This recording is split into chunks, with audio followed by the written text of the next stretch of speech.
안녕하십니까. 지금부터 서울대학교 통일평화연구원 제84차 통일학 포럼을 시작하겠습니다. 저는 포럼 사회를 맡은 연구소의 김병로 교수입니다. 오늘은 MZ세대의 통일의식이라는 주제로 포럼을 진행할 텐데요. 우리 연구소가 매년 실시하는 통일의식 조사가 있는데 작년에 우리 국민들의 통일의식이 최저치로 나왔습니다. 통일이 필요하다는 데 대해서 공감하는 사람이 44.3%를 기록했는데 역대 최저치입니다. 그리고 그 중에서도 20대 젊은 층은 28%만이 통일에 대해서 공감을 했습니다. 그리고 오히려 20대에서는 공감하지 않는다라는 의식이 42.8%나 됐습니다. 2배는 아니지만 상당히 많은 편이죠. 한국 사회에서 통일의식이 굉장히 빠르게 변화되고 있고 또 특히 젊은 세대, MZ세대의 통일의식은 더 빠르게 변화되는 것 같습니다. 통일의식이라는 게 통일을 어떻게 생각하느냐라는 그 직접적인 그 질문에 뿐만 아니라 북한을 어떻게 바라보는지, 북한에 대한 시각이라든가 또는 국내적으로는 병역 문제를 어떻게 해야 되는지에 대한 이런 문제까지 굉장히 포괄적으로 다 포함되어 있는 문제가 통일의식입니다. 지금 대선을 한 달 반 정도 남겨놓고 있습니다만은 아직 본격적으로 지금 이 통일 북한 이런 주제가 뜨거운 감자가 되지는 않고 있습니다만 대선 전국에서 조만간에 이 통일 문제가 뜨거운 주제로 부상되리라고 생각합니다. 그래서 오늘 이런 통일의식에 관한 주제를 살펴보는데 특히 오늘은 이 통일의식을 세대 문제에 좀 초점을 맞추어서 진행을 해보려고 합니다. 소위 우리 사회에 과거에 386 세대라는 게 있었고 또 2000년 될 때는 X세대 이렇게 표현도 했습니다만은 요즘은 MZ세대에 대한 논의가 뜨거운 것 같습니다. MZ세대는 이제 과거와 달리 SNS를 통해서 자신들의 의사를 적극적으로 표현하는 것 같아요. 그래서 정치적인 영향력도 상당히 가지고 있고요. 그래서 과연 20, 30대의 젊은 층이 통일과 북한 그리고 분단 문제에 대해서 여러 이런 이슈에 대해서 어떻게 생각하고 있는지에 대해서 오늘 집중적으로 한번 살펴보도록 하겠습니다.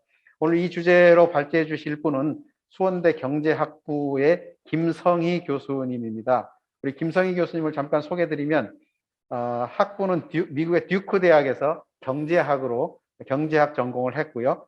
서울대 경제학과에서 석사 박사 학위를 받았습니다. 그리고 그 이후에 서울대 경제학부 BK21 플러스 사업단에서 포스닥을 했고요. 현재 2019년부터 수원대 경제학부 교수로 근무하고 있습니다. 김 교수님의 연구 영역을 보니까 제도경제, 노동경제 이런 쪽으로 전공을 해주시면서 특히 이제 북한 문제에도 상당히 많은 글들을 썼어요. 남한 북한 이탈 주민의 국민 정체성에 대한 연구를 했고 그 통일 이후에 독일에서의 사례를 또 비교하면서 연구하신 게 있고 또 이민자들에 대한 연구를 상당히 많이 했습니다. 그래서 통일 이후에 서독의 마이그레이션과 그다음에 신뢰에 대한 그런 주제도 연구를 했고요.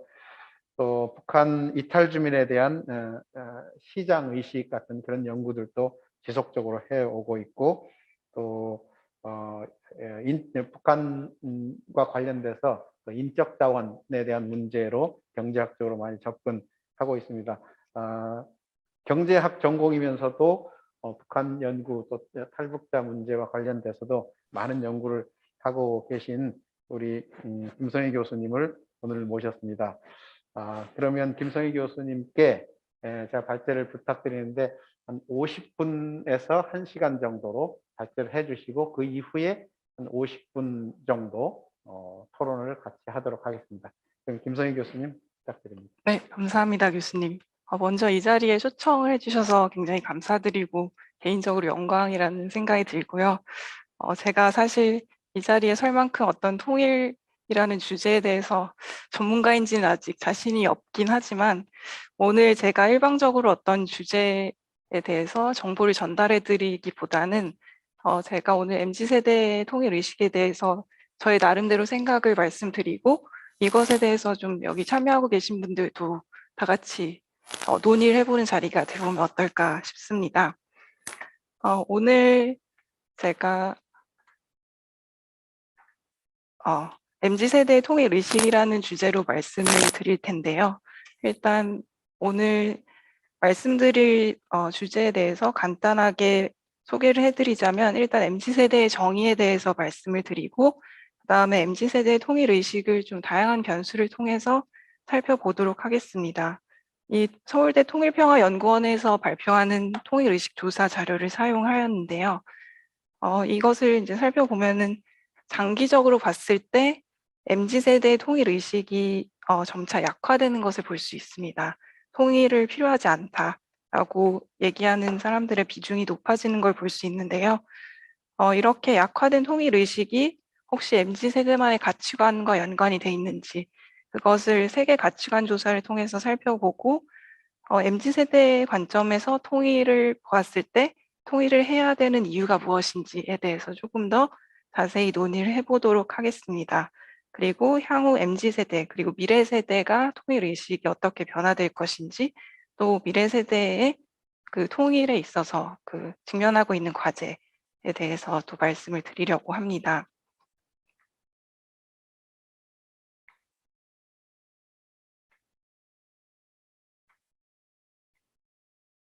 네, 먼저 MZ세대의 정의에 대해서 말씀을 드리고자 하는데요.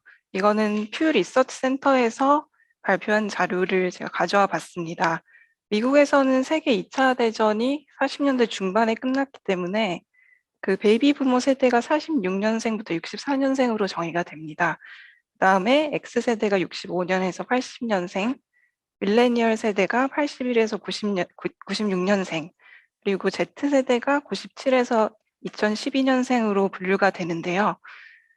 모두 다 아시다시피 MZ세대는 밀레니얼 세대와 Z세대가 합쳐져서 생긴 용어이고요. 이 두 세대를 아우르는 말이라고 할 수 있겠습니다.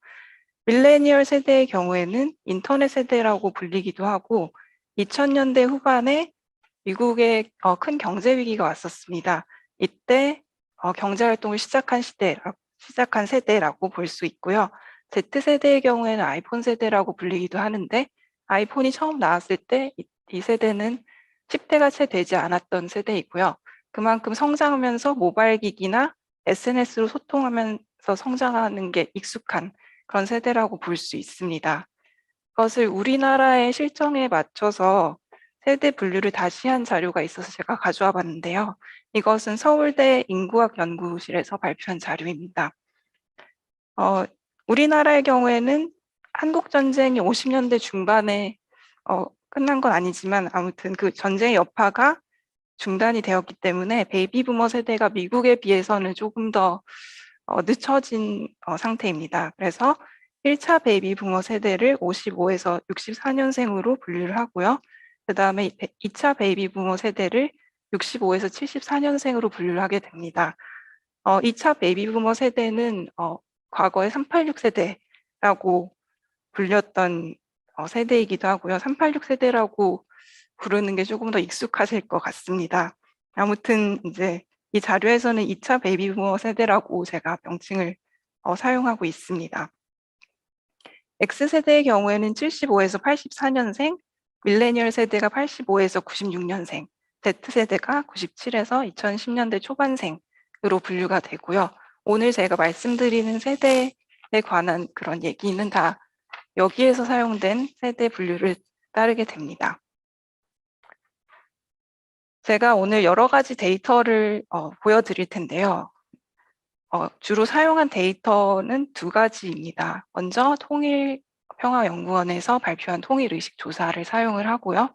2007년부터 작년까지 조사가 된 것인데 매년 시행된 이 조사 자료를 사용을 하겠습니다. 매년 약 1200여 명을 조사한 자료이고요.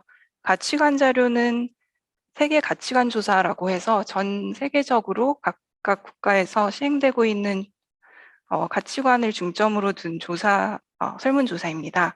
5년 내외 주기로 시행이 되고 있고요.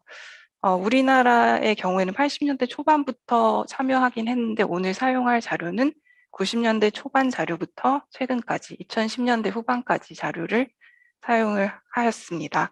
이것 역시 매회 약 1200여 명이 조사된 자료입니다. 제가 아까 MZ세대의 경우에는 10대부터, 현 시점에서 10대부터 30대에 걸치는 그런 세대라고 볼 수 있다고 말씀을 드렸는데, 제가 사용한 데이터는 다 성인을 대상으로 조사한 데이터이기 때문에 많은 19세 이상의 표본으로만 구성이 되어 있습니다. 그래서 Z세대의 일부가 포함되어 있고 밀레니얼 세대가 포함되어 있는 그런 형식이라고 볼 수 있어서요. 오늘 제가 MZ세대라고 말씀을 드리면 2030이다라고 이해를 하시면 될 것 같습니다. 먼저 통일 의식에 대해서 잠깐 말씀을 드리겠습니다. 통일의 필요성에 대한 변수를 한번 살펴보았는데요. 남북한 통일이 얼마나 필요하다고 생각하십니까? 혹은 필요 없다고 생각하십니까? 라는 문항을 사용하였습니다. 응답자는 매우 필요하다, 약간 필요하다, 반반, 별로 필요하지 않다, 전혀 필요하지 않다. 이 5가지 응답 중에 하나를 선택하게 되고요. 저는 매우 필요하다, 약간 필요하다, 맨 위에 2 응답과 별로 필요하지 않다, 전혀 필요하지 않다. 아래 2 응답을 이렇게 하나로 합쳐서 필요하다라는 응답과 필요하지 않다라는 응답을 한번 비중을 계산을 해보았습니다. 그게 우측에 있는 그래프로 나타나는데요. 통일이 필요하다고 응답한 사람들의 경우 이제 파란색 선으로 표시가 되어 있고, 필요하지 않다라고 응답한 사람들은 붉은색으로 표시가 되어 있습니다. 그래서 MZ세대의 경우 이제 통일의 필요성에 대한 견해를 한번 살펴보면은 2가지 큰 특징이 있습니다. 첫 번째는 MZ세대의 통일 의식의 변동성이 크다는 점입니다. 예를 들어서 2015년의 경우에는 통일이 필요하다는 의견보다 통일이 불필요하다는 의견이 더 높은 것을 볼 수 있고요. 반면에 2018년에는 통일이 필요하다는 의견이 다시 압도적으로 상승한 것을 볼 수 있습니다. 그리고 이제 최근 들어서는 다시 통일이 필요 없다라는 의견이 상승하고 있는 추세를 보이는데요. 이만큼 변동성이 크다라는 측면이 있고, 또 다른 측면은 어떤 장기적인 추세로 본다면 이렇게 통일이 필요 없다는 의견이 약간 상승을 하고 있고, 통일이 필요하지 않다, 필요하다라는 의견은 약간 하락하고 있는 그런 추세를 보이고 있다라고 볼 수 있을 것 같습니다. 앞서서 보여드린 그래프는 MZ세대라는 코호트를 따라간 것이고요. 지금 보여드리는 거는 해당 조사 연도의 연령을 기준으로 20대인지 30대인지를 바탕으로 구성한 자료입니다. 이 자료를 보면은 30대의 경우에는 통일이 필요하다라는 의견이 아직은 거의 모든 시점에서 필요 없다는 의견보다 비중이 큰 것을 볼 수 있습니다. 반면에 20대의 경우에는 통일이 필요 없다라는 의견이 2015년과 이제 최근 들어서 우세하고 있는데, 그러니까 앞서 보여드린 MZ세대의 통일 의식의 경우에도 20대가 이러한 현상을 견인하고 있다라고 보시면 될 것 같습니다. 그다음에 MZ세대 윗세대의 경우에는 통일의 필요성을 어떻게 느끼는지에 대해서 이 세 그래프가 보여주고 있는데요. 먼저 이제 MZ세대와 좀 대조되는 특징은 파란색 선이 항상 빨간색 선보다 위에 있다. 그러니까 통일의 필요성이 항상 모든 응답자에게서 높다라고 나오고 있고요. 다른 특징은 MZ세대에 비해서 그렇게 변동성이 크지 않다라는 특징이 있을 것 같습니다. X세대의 경우에는 어느 정도의 변동성이 관찰이 되긴 하지만 그래도 꾸준히 한 50% 선에서 왔다 갔다 하는 것을 볼 수 있고요. 통일이 필요하다고 생각하는 응답자가요. 반면에 이제 베이비 부머 세대들의 경우에는 통일이 필요하다는 응답이 꾸준히 60% 선에서 유지가 되고 있음을 볼 수 있습니다. 물론 최근엔 50% 정도까지 떨어지긴 했지만 좀 선들이 다 일정하게 추세를 그리는 것을 볼 수 있습니다. 다음으로는 통일에 대한 견해입니다. 남북한 통일에 대한 생각은 다음 중 어느 것에 가장 가깝습니까? 라는 문항으로 보았습니다. 응답자는 어떠한 대가를 치르더라도 혹은 가능한 한 빨리 통일이 되는 것이 좋다, 통일을 서두르기보다 여건이 성숙되기를 기다려야 한다. 현재대로가 좋다. 통일에 대한 관심이 별로 없다. 이 중에서 선택을 하게 됩니다. MZ세대의 경우에는 좀 이 응답자 비중을 살펴보면요. 먼저 빨간색 선이 여건이 성숙될 때 통일을 해야 된다라는 의견인데 이게 아직은 과반수를 차지하고 있는 것을 볼 수 있고요. 다만 추세적으로 봤을 때 꾸준하게 하락을 하고 있다라고 보시면 되겠습니다. 그리고 다른 두드러진 점은 현 상태를 유지하고 싶다라는 의견인데요. 초록색 선으로 표시가 됩니다. 이것 또한 어, 꾸준하게 상승하고 있는 추세인 것을 볼 수 있습니다. 나머지 두 답변은 좀 비중이 낮은 추세이긴 하지만 최근 들어서 통일에 관심이 없다라고 대답한 응답자의 수가 조금은 상승하고 있는 추세라고 볼 수 있습니다. 그래서 여건이 성숙될 때 통일을 해야 된다라는 응답자가 한 40% 정도, 그리고 현 상태를 유지하고 싶다라는 응답자가 한 35% 정도, 두 간극이 점차 좁혀지고 있는 것을 볼 수 있습니다. 반면에 X세대와 베이비부머 세대의 경우에는 여건이 성숙될 때 통일을 해야 된다는 의견이 아직까지는 우세합니다. 60% 정도 선에서 유지가 되고 있고, 다른 이제 세 가지 의견은 다 20% 혹은 그 이하로 지금 계속 유지가 되고 있는 것을 보입니다. 물론 현 상태를 유지하고 싶다라는 의견이 베이비부머 세대에게서 소폭 상승하는 경향을 약간 보이고 있긴 한데요. 아직까지는 그래도 여건이 성숙될 때 통일을 해야 된다는 좀 통일에 대한 어떤 긍정적인 의식이 MZ세대, 윗세대의 경우에는 좀 팽배하다라고 볼 수 있을 것 같습니다. 1차 베이비부머 세대는 2차 베이비부머 세대와 비슷해서 그림을 생략을 하였습니다. 현 시점에서 봤을 때 세대별 통일에 대한 견해를 보면요. 이제 2021년 작년 자료를 사용한 것인데요. 여기서 가장 두드러지는 MZ세대와 윗세대의 차별점은 MZ세대의 경우에는 어떠한 대가를 치르더라도 혹은 가능한 한 빨리 통일이 되는 게 좋다라는 의견이 윗세대보다 확연히 낮은 것을 볼 수 있습니다. 그리고 여건이 성숙되기를 기다려서 통일해야 된다는 의견도 의견도 다른 세대보다 확연히 낮은 것을 볼 수 있고요. 반면에 현재대로가 좋다라는 의견이 확연하게 높은 비중, 그리고 통일에 대한 관심이 없다라는 비중도 확연하게 높은 것을 볼 수 있습니다. 그만큼 이제 MZ세대는 통일에 대한 견해가 윗세대에 비해서는 소극적이다, 혹은 이제 통일을 하고 싶지 않다라는 의견이 더 많은 것을 볼 수 있습니다. 그래서 통일 가능 시기에 대한 견해를 먼저 살펴볼 텐데요. 남북한 통일이 언제쯤 가능할 것이라고 생각하십니까? 라는 문항을 사용하였고요. 응답자는 이제 이 응답 중에서 하나를 선택을 하게 됩니다. MZ세대의 경우에 가장 두드러진 특징은 일단 통일이 불가능할 것 같다라는 노란색 선이 점차 상승하고 있다라고 보시면 되고요. 이것이 10년에서 30년 이내, 그러니까 한 세대 이내에 통일이 될 것 같다라는 그 기존의 과반을 차지했던 의견과 이제 현재 시점에서 거의 그 응답자 비중의 차이가 없는 이런 현상을 발견을 하실 수가 있습니다.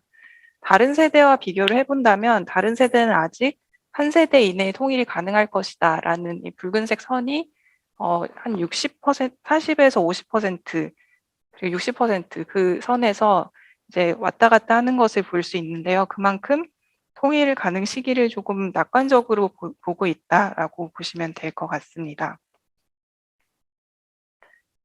작년 자료를 살펴봐서 대조를 해본다면 MZ세대의 경우 한 세대 이내, 그러니까 10년에서 30년 이내에 통일이 가능할 것이다 라고 응답한 사람들의 비중이 윗세대에 비해서 현저하게 적고, 반면에 통일이 불가능할 것이다 라고 대답한 비중이 윗세대에 비해서 현저히 높은 것을 볼 수 있습니다.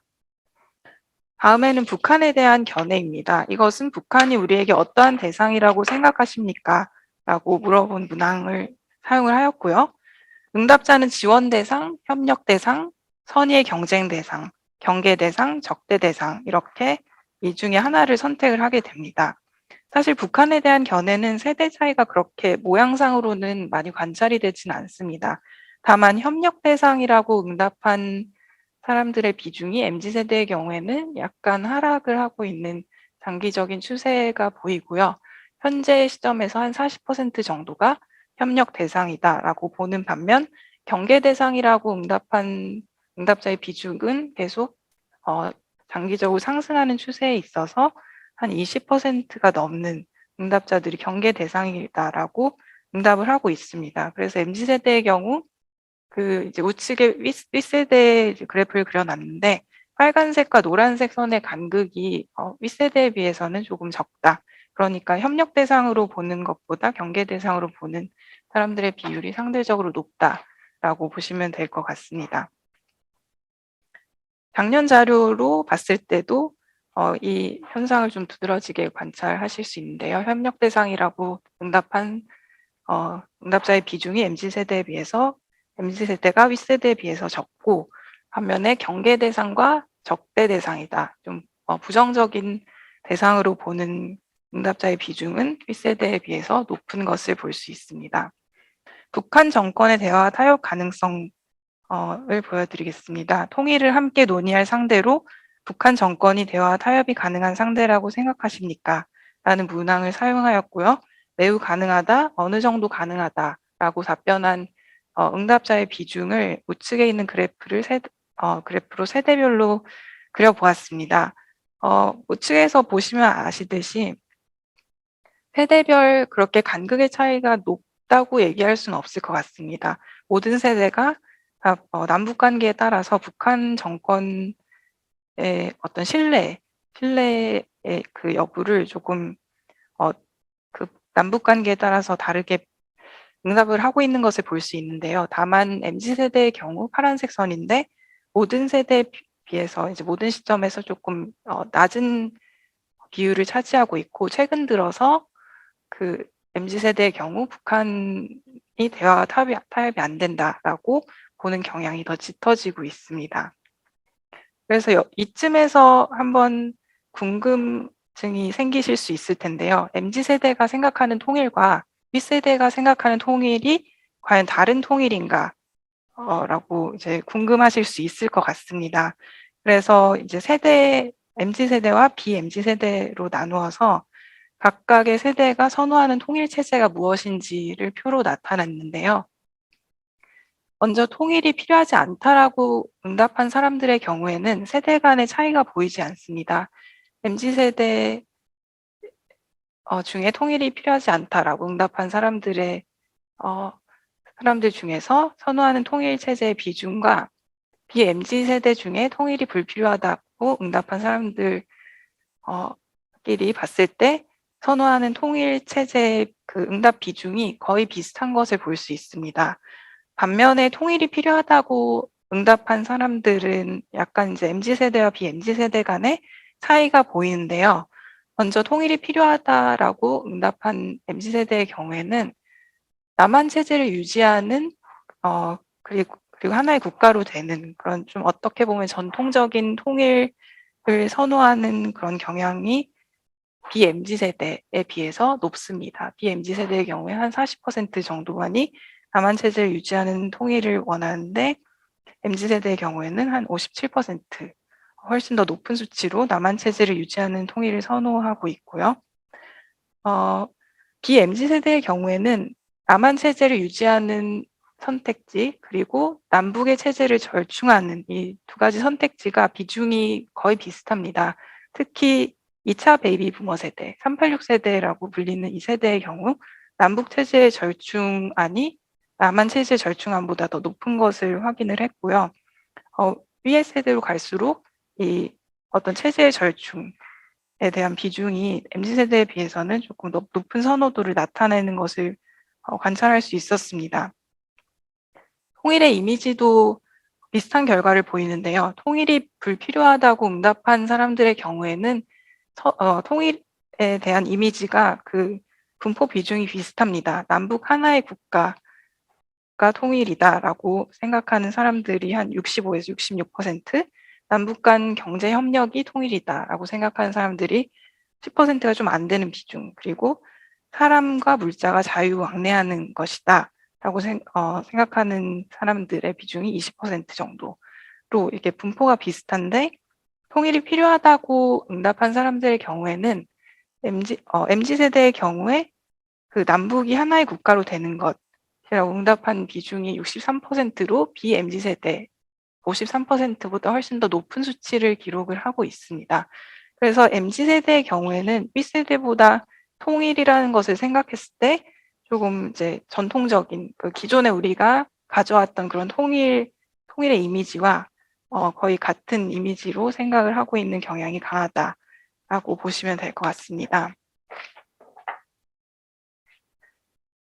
지금까지 통일관에 대한 여러 변수를 보여드렸는데요. 이것을 종합을 하자면 MZ세대의 통일의식의 특징이란 통일의 필요성과 가능성에 대해서는 남북관계에 따라서 좀 가변적인 특성을 보입니다. 남북관계의 변화에 민감하게 반응하고 있는 특성을 보이고, 통일에 대해서 소극적이고 비관적인 윗세대에 비해서 그런 특징을 보입니다. 그리고 북한에 대한 불신의 경우에는 거의 비슷하지만 윗세대에 비해 약간 더 낮은 협력 대상이라고 생각하는 사람들의 비중도 더 낮고, 반면에 경계 대상이다, 적대 대상이다 라고 생각하는 사람들의 비중은 높은 이런 현상을 발견하실 수 있습니다. 그래서 이 모든 것을 종합해 보자면 MZ세대의 통일의식은 윗세대에 비해서 낮은 통일의식을 갖고 있다라고 보시면 될 것 같고, 이 이유에 대해서 한번 생각을 해봐야 될 것 같습니다. 두 가지 가능성을 저는 생각을 해봤는데요. 먼저 MZ세대만의 특징이 있을 수 있다라고 생각이 듭니다. 우리가 MZ세대라는 용어가 유행하기 시작하면서 MZ세대는 어떻다라고 얘기하는 것을 많이 들어보셨을 텐데요. 그런 어떤 MZ세대만의 차별점이 통일의식과 연관이 있지 않을까라는 생각이 들고요. 두 번째는 통일의 이유 자체를 좀 들여다봐야 된다고 생각을 합니다. 그리고 두 번째 특징은 가변적인 통일의식을 갖고 있다라고 볼 수 있습니다. 그래서 앞으로는 이 두 가지에 대해서 조금 자세히 말씀을 드리려고 합니다. MZ세대라는 용어가 최근 유행하기 시작했는데, 이제 여러 매체를 통해서 MZ세대란 이렇다라고 많이 들어보셨을 겁니다. 그래서 이 그림처럼 MZ세대는 다양성을 인정을 하고 어떤 워라밸, 여가를 중시하고 현재를 중시하고 또 환경이나 윤리적인 가치를 중시하고 자기 중심적이다, 개인주의적이다, 또 디지털 기술에 친숙하고 그것을 사용해서 자기를 표출하는 것에 익숙하다, 그리고 재미를 추구한다. 이런 여러 가지 MZ세대를 표현하는 그런 문구에 대해서 많이 들어보셨을 겁니다. 저는 MZ세대에 속하는, 그러니까 밀레니얼 세대에 속하는 사람인데요. 사실 제가 20대 때는 사람들이 밀레니얼 세대에 이렇게 관심을 가졌었나라는 생각이 개인적으로 들기도 하는데요. 오히려 저의 윗세대인 X세대의 경우에는 제가 어렸을 때부터 X세대에 대한 어떤 그런 수식어를 많이 들었던 것 같은데, 밀레니얼 세대에 대해서는 사람들이 그렇게 주목을 하지 않고 있다가 오히려 현재에 와서, 현 시점에 와서 Z세대와 묶어서 같이 이제 밀레니얼 세대도 함께 주목을 하고 있는 것이 아닌가라는 생각이 드는데요. 개인적으로 이 어떤 MZ세대를 수식하는 이런 단어를 봤을 때 저는 이게 공감이 되기도 하고 안 되기도 하고, 이게 약간 이제 양가적인 감정이 있어서 이것을 한번 확인을 해보고 싶었습니다. MZ세대가 타 세대와 가치관적인 측면에서 다른 특성을 보이는지 확인을 하고 싶었고요. 그것을 조금 다양한 변수를 통해서 보여드리려고 합니다. 가장 먼저 이제 MZ세대는 어떤 윤리적인 것을 추구하고 공정성을 추구하고 조금 이제 여가를 중시하는 어떤 탈물질주의적인 성향을 보인다라는 이제 얘기를 많이 들어보셨을 텐데요. 이것을 이제 잉글하트가 제시한 물질주의적인 가치관 혹은 탈물질주의적인 가치관, 이 정의를 따라서 한번 측정을 해보았습니다. 물질주의란 인플레 억제와 사회 질서 유지를 강조하는 경제주의적 태도를 말하고, 탈물질주의란 언론 자유 보장과 정부 정책 결정에 국민 의견 수렴을 우선시하는 문화주의적 태도를 의미를 합니다. 다음에 문항으로 측정을 하는데요. 아래 보기 가운데 가장 중요한 것과 그 다음으로 중요한 것은 무엇이라고 생각합니까? 라는 문항이 있고, 응답자는 이 네 가지 문항 중에 두 개를 선택하게 됩니다. 그래서 사회 질서 유지와 물가 상승 억제 이 두 가지를 선택을 했다면 물질주의적인 가치관을 갖고 있다라고 정의를 하고요. 정부 정책 결정에 대한 국민 참여 확대, 언론 자유 확대 이 두 가지를 선택을 했다면 탈물질주의적인 가치관을 갖고 있다라고 정의를 합니다. 그래서 세대별로 한번 이렇게 응답을 한 사람들의 비중을 살펴보았는데요. 왼쪽이 탈물질주의적인 가치관을 가진 사람들의 비중을 나타낸 그래프입니다. 이 그래프에서 보면 MZ세대의 경우 다른 세대에 비해서 모든 시점에서 탈물질주의적인 성향을 갖고 있는 사람의 비중이 높기는 합니다. 높기는 하지만 그게 현 시점에 와서는 세대 간의 가치관 차이가 이제 거의 없는 것을 볼 수가 있고요. 과거에 과거 윗세대가 젊었을 때에 보였던 탈물질주의적인 비중과 그 MZ세대 탈물질주의 비중을 살펴보면은 MZ세대가 과거보다 더 탈물질주의적이다라고 얘기하기는 어려울 것 같습니다. 물질주의 비중도 우측에 그려보았는데요. MZ세대가 모든 시점에서 다른 세대에 비해서 물질주의 비중이 낮기는 합니다. 하지만 최근 들어서 물질주의적인 비중이 상승하게 되면서 세대 간의 가치관이 점차 간극이 줄어들고 있다는 경향을 보실 수가 있고요. 그래서 이게 MZ세대가 과거의 2030에 비해서 특별히 물질주의적이다라고도 얘기할 수 없을 것 같습니다. 다음은 어떤 실용적인 것을 추구하느냐 혹은 이념적인 것을 추구하느냐가 궁금해서 정치에 대한 관심과 또 이제 환경 보호라는 가치와 경제 성장이라는 가치 두 가지 중에 우선순위를 어떤 것에 두는지를 살펴보았습니다. 왼쪽 그래프의 경우에는 정치에 대한 관심인데요. 이 그래프에서 보시듯이 MZ세대 파란색 선이 다른 윗세대에 비해서 정치에 대한 관심이 적기는 하지만 이 간극이 예전에 비해서 좀 줄어들었다라고 말하기는 어려울 것 같습니다. 물론 이제 2010년대 후반에는 약간 정치에 대한 관심이 MZ세대에게서 멀어지면서 간극이 조금 멀어지는 걸 볼 수 있지만 사회 전체적으로 봤을 때, 시대적으로 봤을 때 과거에 비해서 전체적으로 정치에 대한 관심이 하락하고 있다라고 볼 수 있을 것 같고요. 우측에는 환경 보호보다 경제 성장이 중요하다라는 변수를 봤는데요. 이 경우에도 MZ세대와 다른 세대가 좀 비중이 많이 다르다라고 얘기하기는 어려울 것 같습니다. 그래서 전체적인 시대의 흐름이 정치에 대한 관심이 멀어지고 환경 보호라는 어떤 좀 장기적이고 어떤 이상적인 가치보다는 단기적인 경제 성장이라는 실용적인 가치를 중시하는 흐름이 있지 않나 싶습니다. 다음은 공정성과 독립성을 살펴보았습니다. 독립성의 경우에는 자녀들이 집에서 주로 배우게 되는 항목 중에 어떤 것이 특히 중요하다고 생각하는지를 묻는 문항을 통해서 측정을 하였고요. 다양한 항목이 있지만 이 중에 독립성을 하고 순종을 미선택한 사람들의 비중을 사용을 하게 되었습니다. 왼쪽에 나타나는데요. 이 경우에도 파란색 선인 MZ세대의 경우 다른 세대와 독립성이 특별하게 높은 경향을 보이지 않고 있는 걸 볼 수 있고요.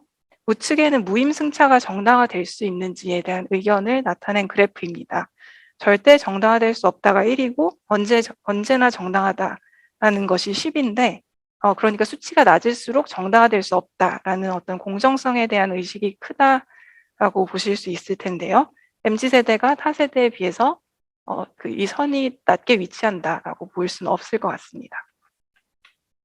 탈세나 뇌물수수에 대한 의견도 마찬가지입니다. MZ세대가 다른 세대에 비해서 특별히 탈세나 뇌물수수가 정당화될 수 없다라고 대답한 경향은 보이지가 않고 있습니다.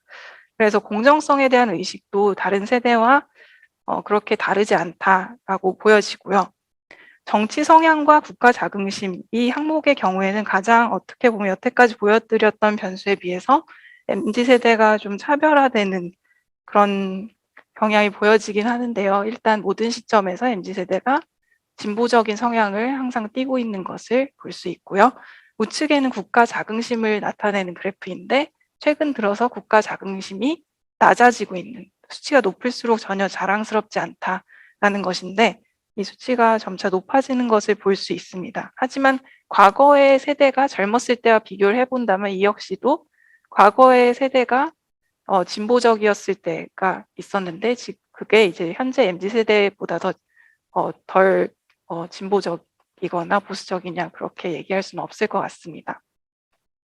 국가 자긍심도 마찬가지로 과거의 X세대가 국가 자긍심이 낮았던 때도 관찰이 되고요. 그래서 MZ세대가 특별히 다른 세대에 비해서 어떤 차별성이 있다, 좀 특징적인 것이 있다라고 얘기하기는 좀 어려울 것 같고 이것으로 인해서 통일인식이 다르다는 것을 설명할 수는 없을 것 같습니다. 그렇다면 통일의 이유에 대해서 살펴보아야 할 텐데요. 통일의 이유는 이제 통일의식 조사에서 통일이 되어야 하는 가장 큰 이유가 무엇이라고 생각하십니까? 라고 물어본 이 질문에서 이 모든 이 이제 선택지에서 우리가 생각하는 통일의 이유에 대해서 다 포함이 되어 있는 것 같습니다. 같은 민족이니까 통일해야 된다. 이산가족의 고통을 해결해 주기 위해 통일해야 된다. 북한 주민도 잘 살 수 있도록 한국이 보다 선진국이 되기 위해 남북 간의 전쟁 위협을 없애기 위해 이 모든 게 이제 통일의 이유라고 볼 수 있겠는데요. 우측에 있는 사파는 현재 초등학교에서 사용되고 있는 6학년 사회 교과서입니다. 여기에서도 이제 통일의 이유에 대해서 설명을 하고 있는데 북한 지역에 풍부한 지하 자원을 사용할 수 있다. 또 중국과 러시아를 지나서 유럽의 여러 나라로 갈 수 있다. 그리고 동북아시아의 평화 발전, 뭐 이런 어떤 실용적이고 또 평화적인 가치 때문에 통일해야 된다. 그리고 위험 요소가 해소돼서 전쟁에 대한 두려움이 사라질 것이다. 주변 국가 사람들도 평화롭게 살 수 있을 것이다. 라는 이런 평화적인 가치, 그리고 전통 문화를 체계적으로 관리하고 계승할 수 있을 것이다. 어떻게 보면 민족주의적인 가치가 혼재되어 있는 것을 볼 수 있고 이 모든 것이 다 그 좌측에 있는 이유에 포함이 되다고 생각이 됩니다. MZ세대의 경우에는 통일을 해야 되는 이유의 과반수를 차지하는 것이 이제 같은 민족이니까와 전쟁 위협을 제거해야 되니까 이 두 가지 선이라고 볼 수 있는데요. 같은 민족이니까 통일해야 된다는 이 파란색 선은 장기적으로 봤을 때 조금 하락을 하고 있는 추세라고 볼 수 있고 전쟁 위협을 제거하기 위해서 통일해야 된다는 의견은 상승하고 있는 것을 볼 수 있습니다. 그래서 이것을 다른 세대와 비교를 해보면 조금 MZ세대만의 특징이 나타나는데요. 다른 세대의 경우에는 파란색 선이 거의 항상 위에 위치해 있습니다. 이것이 과반수를 차지하는 응답이라고 볼 수 있고요. 같은 민족이니까 통일을 해야 된다라는 민족주의적인 가치관이 MZ세대의 윗세대의 경우에는 많이 자리 잡고 있다라고 보시면 될 것 같습니다. 물론 추세적으로 전쟁 위협을 제거하기 위해서라는 초록색 선이 모든 세대에게서 상승하고 있는 추세이긴 하지만 MZ세대보다 윗세대의 경우에는 같은 민족이니까 통일을 해야 된다는 그 민족주의적인 정당성이 아직은 팽배해 있는 것을 볼 수 있습니다. 이것이 이제 국가 정체성과도 관련이 있는데요. 2020년 통일의식 조사 중에서 진정한 한국 사람이 되기 위해서 다음 사항이 중요하다고 응답한 비중을 살펴보면은 먼저 한국인 조상을 갖고 있는 것이 진정한 한국 사람이 되기 위해서 중요하다라고 응답한 비중이 MZ세대에게서 굉장히 낮게 보이는 것을 볼 수 있습니다. 다른 세대는 60% 후반 혹은 70%에 가까운 비중인데 MZ세대의 경우에는 60%가 안 되는 사람들이 한국인 조상이 진정한 한국 사람이 되기 위한 조건이다라고 생각하고 있고요. 그다음에 한국에서 태어나는 것, 이것도 선천적으로 결정되는 요인이라고 볼 수 있는데 이것의 중요성이 윗세대에 비해서는 좀 떨어진다라고 대답하는 경향이 있습니다. 반면에 후천적으로 습득 가능한 한국어를 할 수 있는 것, 문화적 전통을 따르는 것, 한국인임을 느끼는 것, 정치제도와 법을 존중하는 것, 이런 것들이 중요하다고 생각하는 사람들의 비중은 이 앞에 두 개가 중요하다고 생각하는 사람들의 비중보다 훨씬 더 높은 것을 볼 수 있는데요. 그만큼 MZ 세대는 이제 국가 정체성을 결정하는 요인 중에서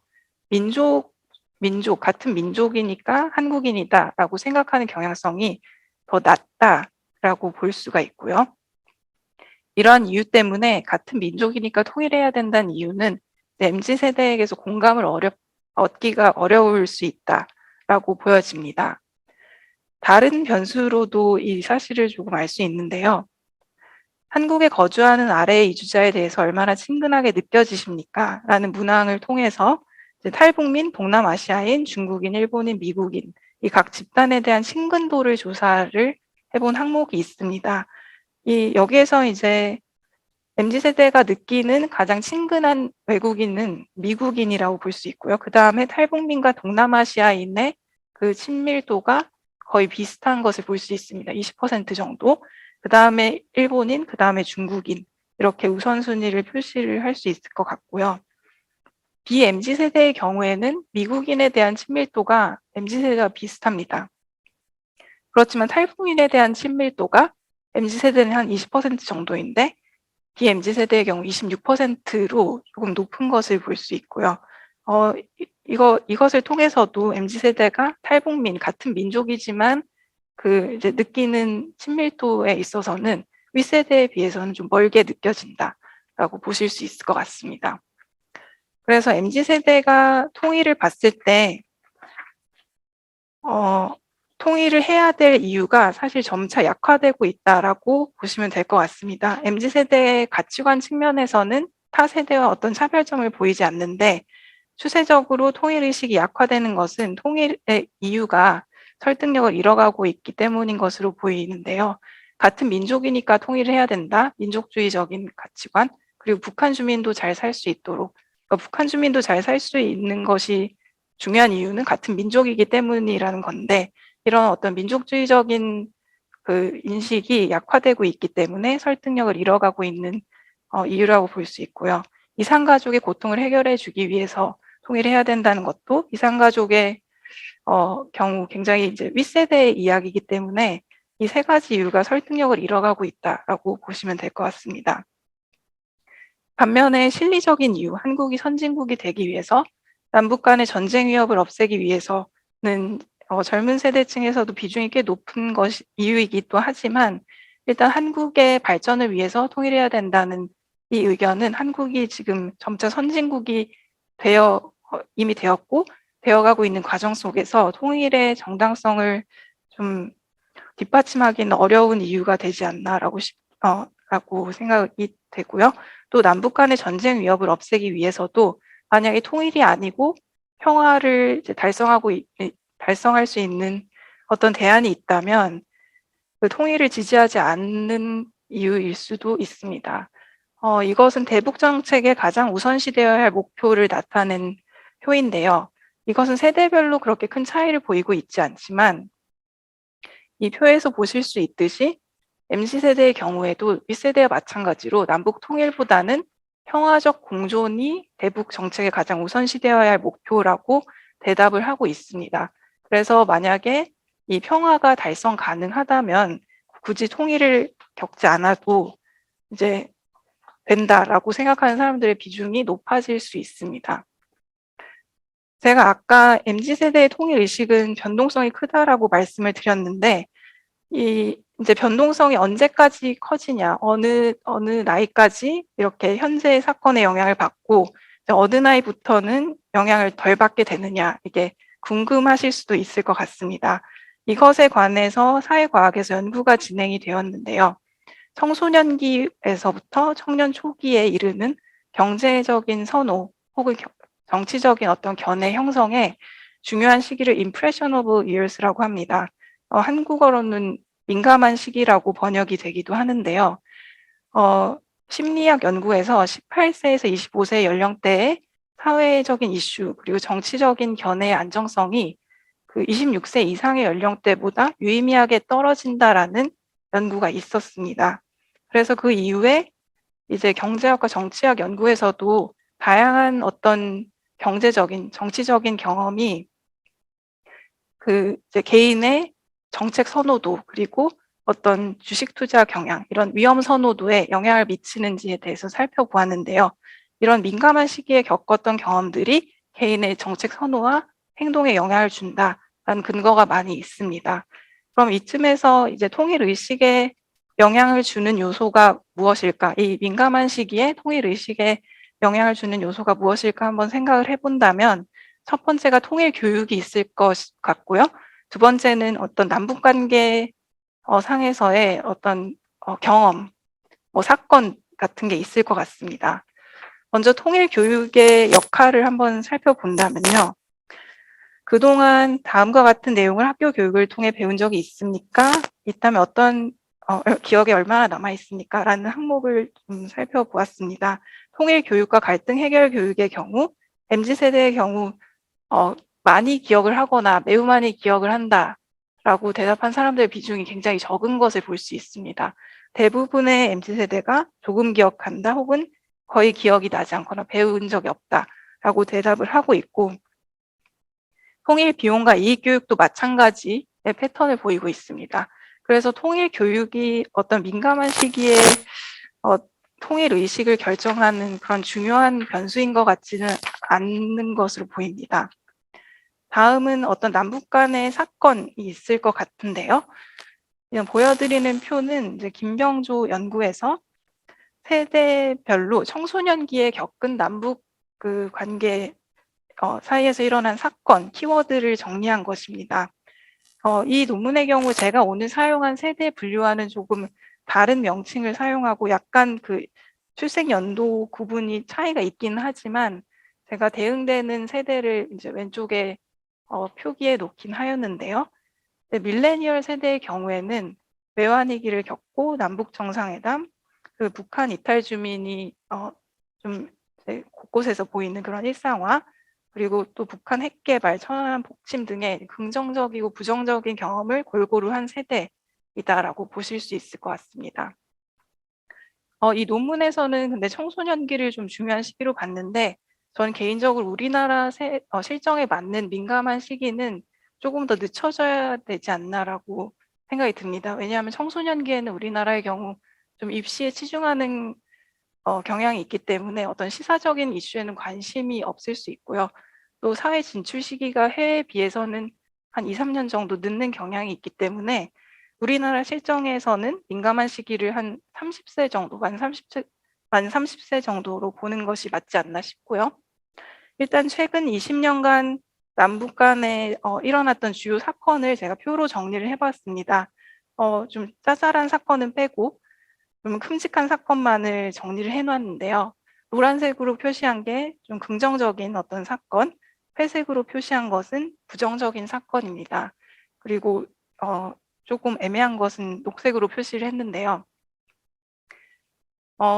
이제 제가 밀레니얼 초기 세대로 분류가 됩니다. 그래서 저의 민감한 시기는 제가 고등학교였던 한 2000년대 초반, 그리고 뭐 대학생, 그리고 한 20대 후반 정도였던 한 2010년대 초반 정도까지가 될 것 같습니다. 그래서 저는 남북 간의 어떤 긍정적인 사건, 뭐 이산가족 상봉이라든지, 금강산 관광 시작이라든지, 개성공단이 가동되고, 뭐 이런 긍정적인 사건도 경험을 하고, 또 이제 부정적인 사건도 민감한 시기에 경험한 이런 세대라고 볼 수 있고요. 근데 저보다 늦게 태어난 밀레니얼 세대와 Z세대의 경우에는 긍정적인 사건보다는 부정적인 사건을 훨씬 더 많은 빈도수로 경험한 세대라고 볼 수 있습니다. 그래서 현재 통일의식이 약화된 것은 이런 부정적인 사건을 높은 빈도수로 또 경험한 세대이기 때문이지 않나라는 생각이 들고요. 그래서 앞으로의 변화를 예측을 해본다면 Z세대가 2030의 주류가 되는 시점의 통일의식은 앞으로의 남북관계 분위기에 따라 달라질 것으로 예상이 됩니다. 만약에 어떤 긍정적인 사건이 향후 몇 년간 이어지게 된다면 통일의식이 다시 상승할 가능성도 예측을 해볼 수 있지만, 계속해서 지금처럼 부정적인 충격이 지속된다면 통일의식은 약화될 것이라고 생각이 됩니다. 그리고 통일의 이유 자체는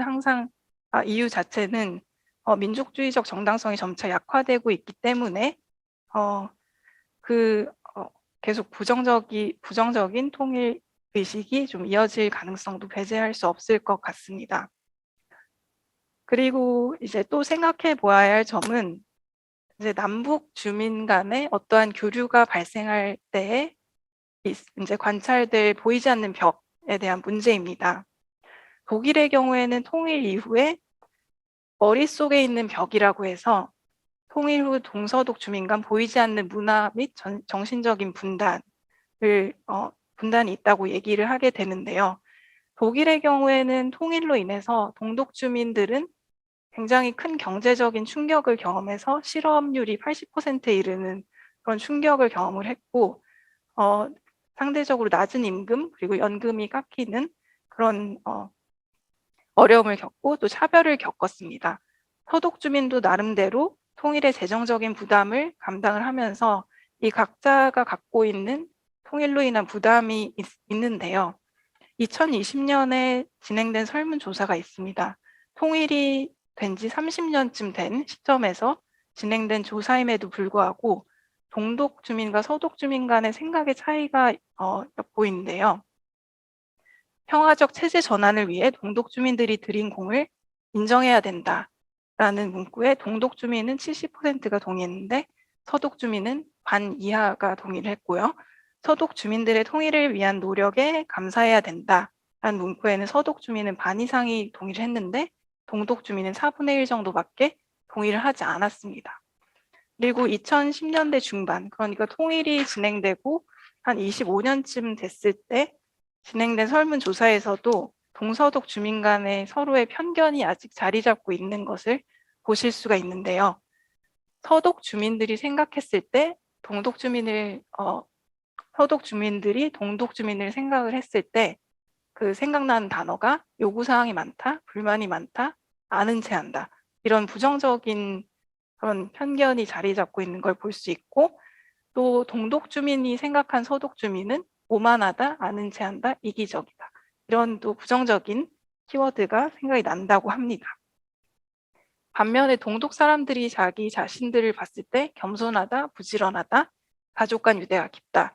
이런 긍정적인 키워드를 생각을 하고 서독 사람들이 생각했을 때 부지런하다, 오만하다 약간 부정적이지만 양심적이다, 개방적이다. 대체로 긍정적인 키워드로 자기 자신들을 평가하는 걸 볼 수 있습니다. 이렇게 통일이 된 지 몇십 년이 지난 독일에서도 아직까지 동서독 주민 간의 생각의 차이가 있다는 것은 앞으로 남북 주민 간의 그런 그 생각의 차이, 또 편견, 고정관념 이런 것은 어떻게 극복해 나갈 것인지 이것도 미래 세대가 생각해 보아야 할 과제라고 생각이 듭니다. 그래서 결론을 말씀드리면 MZ세대는 최근 남북관계가 경색되면서 통일 의식이 급격히 저하된 측면이 있고요. 이거는 MZ세대의 어떤 차별적인 특징 때문이라기보다는 통일을 해야 될 실질적인 이유가 감소되고 있기 때문이다라고 생각이 됩니다. 하지만 가치관 변화가 유동적인 연령층이어서 앞으로 이제 남북 관계에 따라서 이 통일 의식이 변화될 가능성도 충분히 많다고 생각이 들고, 향후 남북 관계가 지금 현 상태처럼 부정적으로 계속된다면 통일 의식은 더 약화될 것이고, 또 다만 개선이 된다면 또 몇 년 전과 같이 통일에 대한 필요성과 기대감이 증가될 것으로 보입니다. 한 가지 우려스러운 점은 통일에 대한 무관심이 증가하고 있다라는 추세인데요. 사실 통일을 반대한다라는 의견은 저는 부정적으로 보진 않습니다. 어떤 세대의 흐름이기 때문에 통일에 대한 견해가 있다는 것 자체는 사실 긍정적으로 보는데, 통일에 대한 무관심이 증가하고 있는 추세다라는 건 좀 우려스러운 측면이 있는 것 같습니다. 통일 관련 논의를 해야 될 때, 그리고 장기적인 어떤 대북 정책을 수립을 해야 될 때 무관심한 사람들의 비중이 점점 크면 그것이 어려움을 겪게 될 것이기 때문에 이것이 MZ세대의 과제라고 볼 수 있고, 또 향후 발생할 남북 간의 교류가 있을 때 그 보이지 않는 벽은 어떻게 해결해야 될 것인가, 이 점이 MZ세대가 갖고 있는 과제인 것 같습니다. 그래서 오늘 제가 말씀드릴 내용은 여기까지이고요. 긴 시간 동안 경청해 주셔서 감사드립니다. 예, 고맙습니다. 우리 뜨거운 박수 한번 보내주십시오. 예, 여러와 같은 박수 소리가 들립니다. 예, 오늘 김 교수님께서 MZ 세대 2030 세대의 통일 의식에 대해서 소상하게 여러 측면들에 대해서 소개를 해주셨습니다. 제가 맨 마지막 이렇게 말씀을 들으면서 MZ 세대가 통일을 반대하는 것 같은 의식, 그러니까 통일 의식이 굉장히 의지가 굉장히 찬성하는 비율이 낮고 좀 부정적이고 소극적인 의미를 좀 띠는 것 같은데 제가 중간에 들으면서 이 MZ 세대가 생각하는 통일의 상이 국가 중심적으로 이루어지고 형성돼 있다는 것도 굉장히 그걸 잘 몰랐어요. 그러니까 통일의 개념들이 사실 이제 나이가 들수록 국가 통일이 어렵다는 걸 알고 서로 자유왕래라든가 통화적 공존이라든가 이런 쪽으로 생각이 많이 달라지고 있는 반면에 20대 젊은 층들은 여전히 젊은 층들이 오히려 통일에 대한 이미지를 국가가 합하는 것이다. 그런데 대부분 사람들이 그렇게 생각하고 있지만 20대는 더 많이 그런 부분을 생각하고 있기 때문에 그런 통일은 바람직하지 않고 불가능하다. 이런 부정적인 요소들이 그 안에 많이 들어가 있지 않나 생각을 하면서 여러 통일의 개념들도 생각하는 바도 굉장히 다르고 또 거기에 대한 기대치도 그래서 달라지는 것 같습니다. 오늘 너무 많은 주제들 통일 의식에 관한 많은 부분들을 논의를 해주셔서 감사합니다. 그러면 오늘 혹시 유튜브로 질문들이 들어와 있는 게 있는 것 같은데요. 한번 제가 한번 좀 질문들을 잠깐만 기다려주시죠. 네, 보겠습니다. 하나만 일단 여기 있는 질문들을 하나 좀 질문을 드리고 그 다음에 다른 주제로 한번 넘어가 보죠. 제가 읽어보겠습니다. MZ 세대를 단일한 하나의 그룹으로 묶기에는 선생님이 말씀하신 대로 MZ 세대 앞과 MZ 세대 뒤는 다른 점이 있을 텐데요. 이렇게 두 세대가 같이 묶이는 이유가 무엇이라고 생각합니까? 예, MZ 세대, M 세대와 D 세대를 같이 MZ 세대, 이 말이 MZ 세대의 앞과 뒤라는 것은 MZ 세대의 X 세대 뒷부분,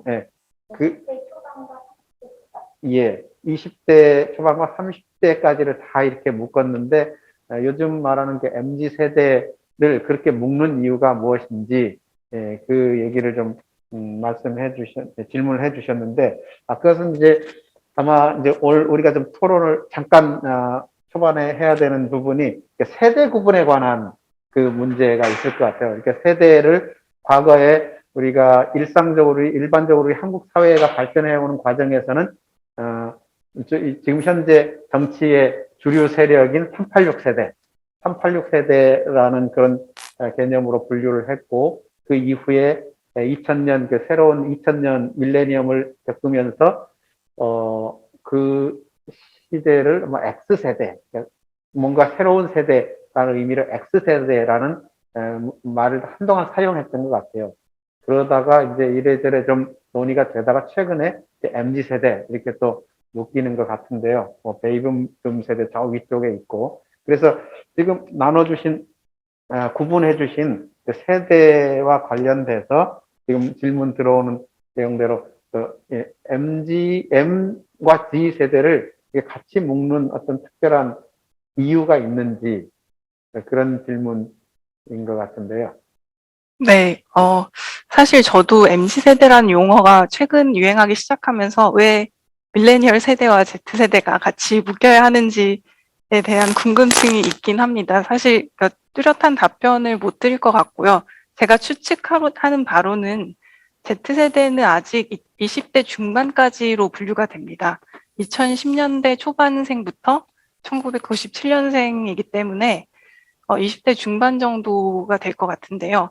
그래서 이제 10대에서 20대 중반이어서 사회 진출하는 한 사람들의 비중이 적기 때문에 어떤 뚜렷한 특징을 그렇게 그 Z세대만을 딱 내세우기에는 약간 그 인구의 비중이 너무 작아서 밀레니얼 세대를 같이 묶었나 싶기도 하고, 밀레니얼 세대의 경우에는 20대 중반에서 30대 후반까지의 세대를 아우르고 있는데, 지금 사회에 진출하고 있고, 활발히 진출하고 있고, 조금 이제 2030이라는 어떤 좀 중요한 인구적인 특성을 갖고 있기 때문에 밀레니얼 세대와 Z세대를 같이 묶어서 MZ세대라고 묶는 게 아닐까 싶습니다. 사실 그 Z세대라고 하기엔 조금 허전하고 그 밀레니얼 세대를 그래서 같이 묶어서 MZ세대라고 표현하고 있는 것이 아닌가라는 생각이 들고요.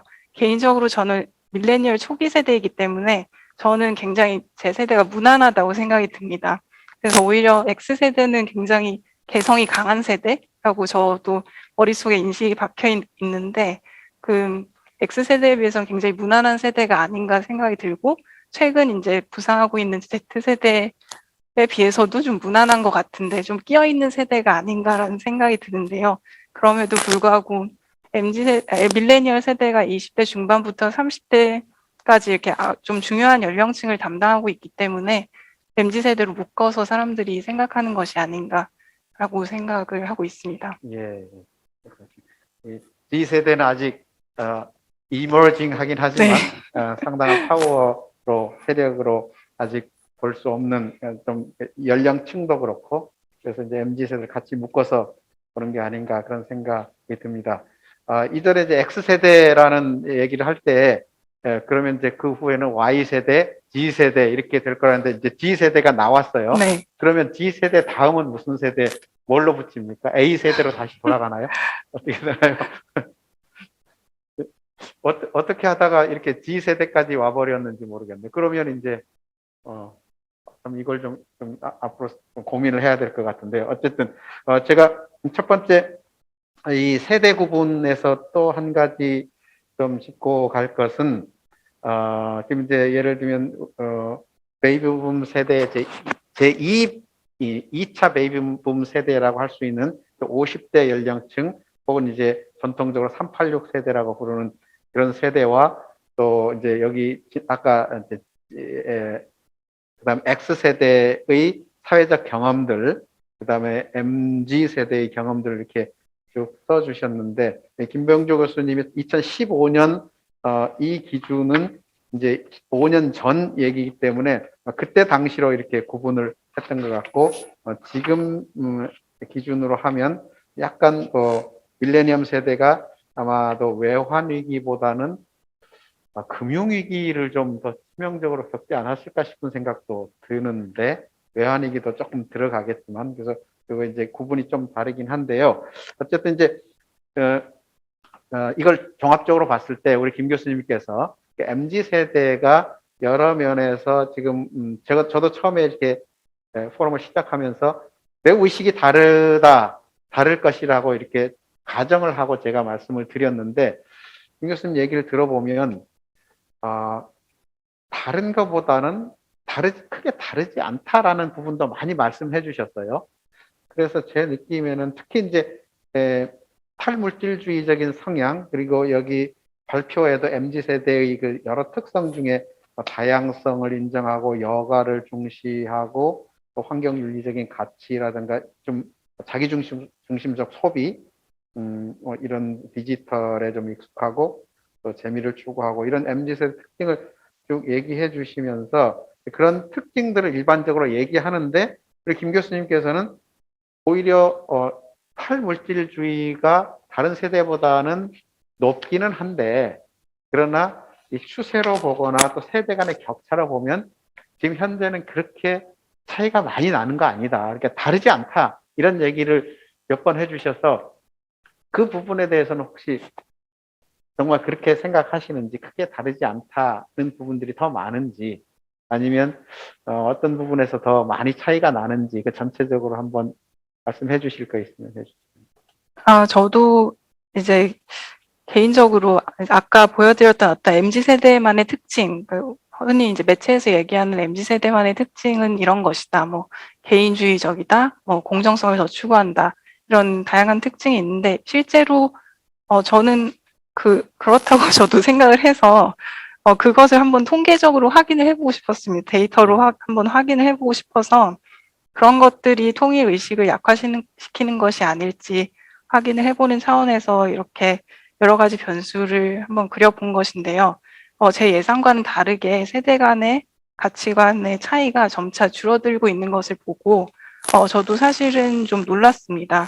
그래서 제가 개인적으로 생각하기에는 세대 간의 가치관이 줄어들고 있는 이유가 무엇인가라고 생각을 해보면 인터넷의 역할이 좀 크지 않나 싶습니다. 과거에는 어떤 이제 오프라인에서의 모임이기 때문에 연령을 중심으로 모일 수밖에 없을 것 같습니다. 그래서 어떤 또래와 의견을 공유를 하면서 그 또래, 그 연령층만의 의견이 이제 다수의 의견이 되는 그런 세대 간의 격차를 보였다면 요즘에는 이제 인터넷으로 연결이 되고 인터넷으로 사람들의 의견을 교환하다 보니까 연령을 중심으로 뭉치는 게 아니고 그 관심사, 키워드를 통해서 뭉치는 게 아닌가 싶습니다.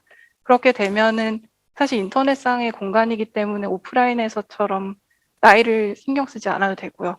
오프라인에서 모임을 가서 살펴보면은 이 모임은 나보다 연령층이 너무 낮다 혹은 너무 높다 하면 더 이상 가지 않게 되는데 인터넷상에서는 그런 사실 어려움이 없을 수 있고요. 왜냐하면 익명의 공간이 많기 때문에 그런 문제가 없을 수 있기 때문에 연령을 중심으로 사람들이 이제 사고 방식을 키워나가기보다는 그 관심사, 키워드를 통해서 결집을 하고 이제 그것을 이제 공유하는 방식으로 연령과 상관없는 그 관심사 위주로 사람들이 모이기 때문이 아닌가 이렇게 개인적으로 추측만 하고 있습니다. 사실 이유는 잘 모르겠습니다. 예, 예. 확실히 그런 것 같아요. 그러니까 미디어나 온라인을 통해서 온라인 그 사용이 굉장히 활발하다 보니까 이전과는 좀 다른 익명성도 많이 보장되면서 또 자유롭게 의사를 개진할 수 있는 그런 성향이 나타나는 것 같습니다. 뭐, 그러나 이제 온라인 상에서 나타나는 것과 또 오프라인 상에서 또 보여지는 행태가 조금씩 저는 다른 느낌 같은 게 있어서 좀 깜짝 놀래는 때도 있습니다만은 그러나 이제 미디어의 접촉이라든가 또 활용을 활발하게 하면서 의사를 개진하고 그러면서 이제 형성되는 MZ 세대의 특성들이 있는 것 같아요. 그런 것들을 통해서 좀 격차 과거의 그런 이미지라든가 또 편견 같은 것들은 많이 줄어들고 있지 않나 그런 점에서 크게 보면 여러 면에서 또 다른 점이 있지만 또 동질적인 부분 또 이게 의식 격차가 많이 나지 않는 부분들도 있다. 공정성 같은 것도 젊은 층들이 굉장히 공정성에 대해서 뚜렷한 어떤 의지를 가지고 있고 또 강할 것 같은데 그런 부분도 딱히 그렇게 큰 차이는 있지 않다. 그런 점에서 굉장히 흥미가 느껴졌습니다. 그럼에도 불구하고 혹시 여기 또 세대에 관한 게 또 하나가 있나요?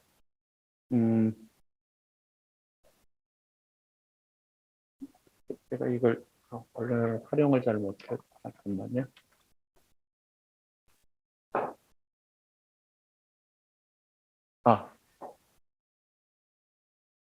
결론에서 MZ 세대의 통일 의식이 MZ의 세대적 특성이라기보다는 통일 이유 등이 변화한 상황 자체에서 이유를 찾아야 한다고 말씀하셨는데 그렇다면 그건 전 세대에 적용돼야 하는 것이 아닌가요? MZ 세대가 다른 세대보다 외부 환경 변화에 더 많이 좌우된다는 이유 말고 앞서 분석하신 것처럼 MZ 세대가 다른 세대와 다른 통일 의식을 보인다면 객관적 상황 변화 외에 그 이유를 설명할 다른 방법, 다른 변수가 필요한 것 아닌지요?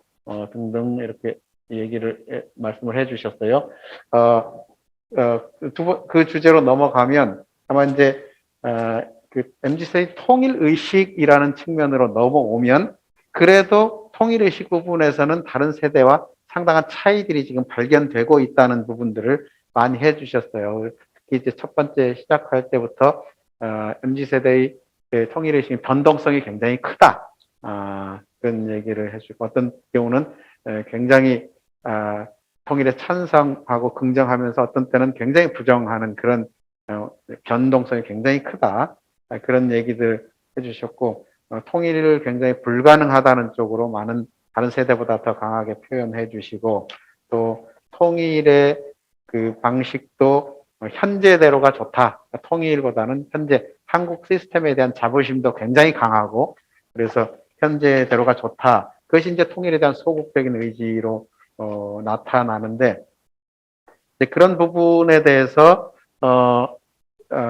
이제 이런 부분 이제 통일의 이유로도 또 연결될까 말이에요. 왜 통일을 해야 되는지에 대한 이유가 좀 달라지고 있기 때문에 그러지 않나 싶은데, 지금 MZ 세대의 통일 의식이 다른 세대와 차이점들을 굉장히 많이 강조해 주셨는데, 혹시 전체적으로 이렇게 분석을 하면서 지금 여기 말씀하신 차이점과 또 다른 세대와 좀 이렇게 동질적인 부분들에 대한 어떤 그런 부분들은 혹시 발견하신 건 없습니까? 일단 통일의 필요성 자체는 MZ세대와 굉장히 다른 세대에 비해서 낮게 느끼고 있는 것이 두드러진 차이점이라고 볼 수 있고요. 북한에 대한 어떤 견해, 북한 정권의 신뢰성이나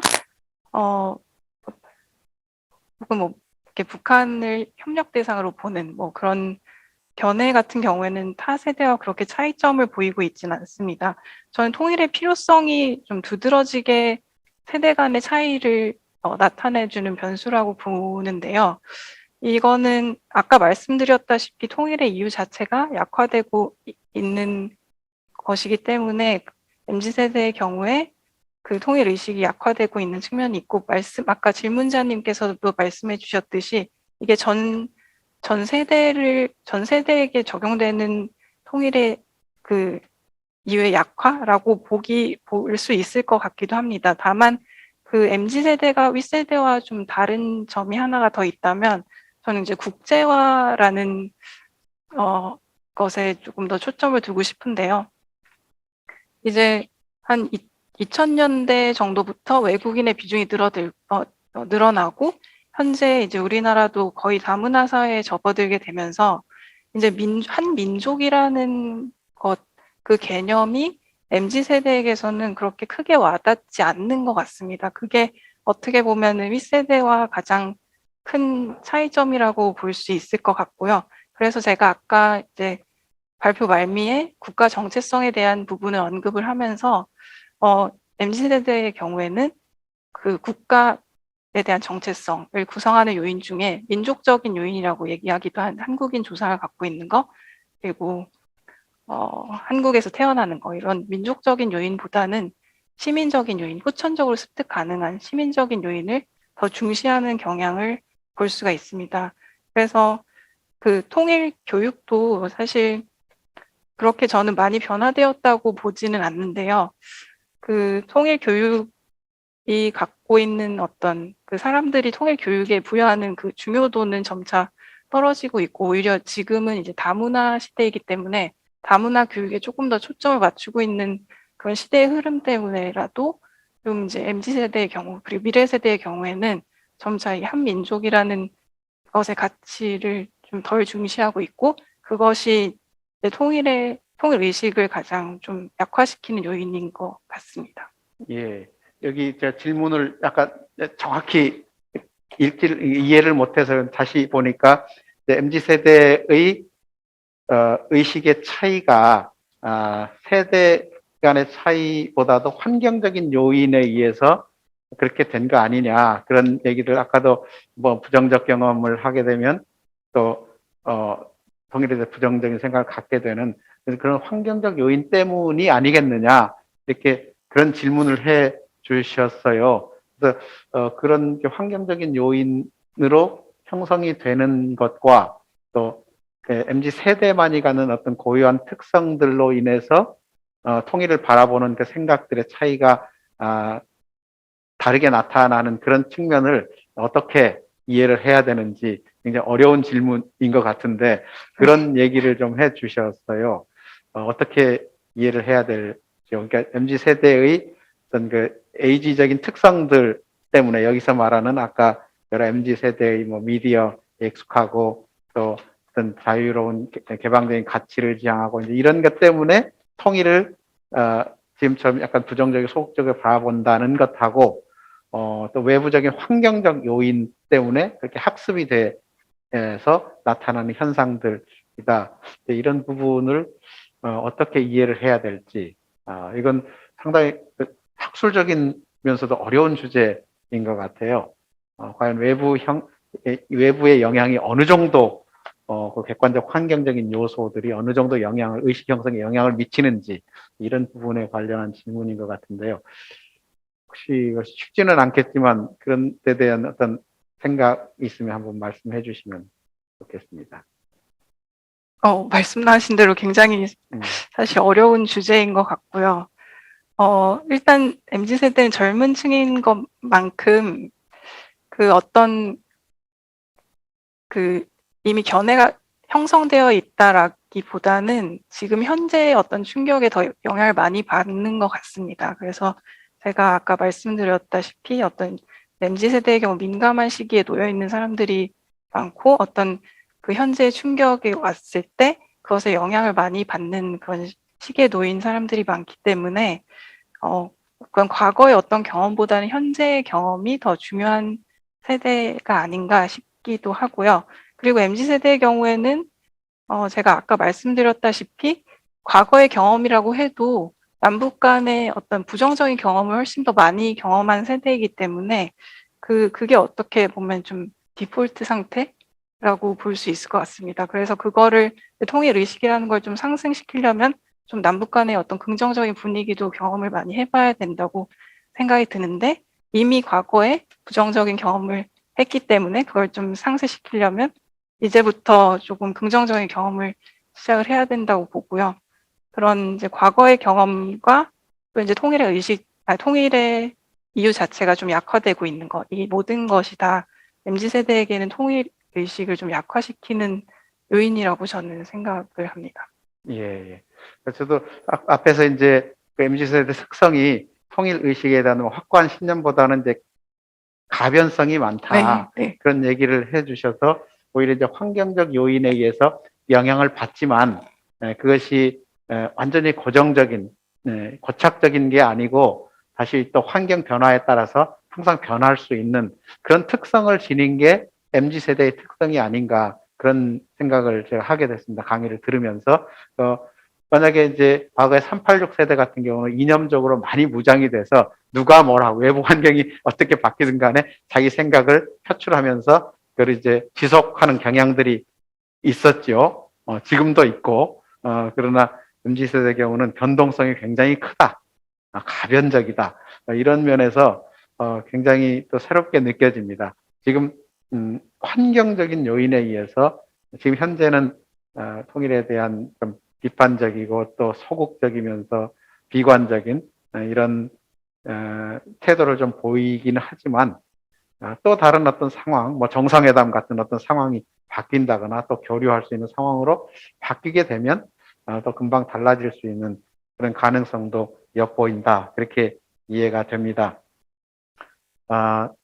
이어서 통일 의식을 결정하는 데 있어서 뭐 왜 통일을 해야 하는가라는 이런 주제를 또 계속 언급을 해 주셨는데 통일의 이유에 대해서 크게 보면 이제 하나의 민족주의적인 흐름들이 과거에 있었고 또 최근에 이제 실용주의적인 또 실리적인 어떤 이유로 해서 통일을 해야 된다라는 의식을 갖는 그런 요소들이 있는데 김 교수님께서는 이렇게 지적해 주셨어요. 그러니까 젊은 층들이 MZ세대가 민족주의 이런 의식은 현재는 높긴 하지만 그러나 전체적으로 다른 세대와 비교해 봤을 때는 실리적인 이유, 또 실용적 이유, 한국의 발전이라든가 전쟁 위험 제거에 대해서 좀 많이 더 공감하는 편이다라고 했는데 그런 부분이 이제 앞으로 추세로 보면은 그런 부분까지도 설 자리가 별로 없을 거다. 이렇게 이제 좀 비판적으로 얘기해 주셨는데, 그렇다면 이제 예를 들면 이제 어떤 요소가 통일을 추동할 수 있는 그런 요소가 될지 이런 좀 궁금증이 생겼어요.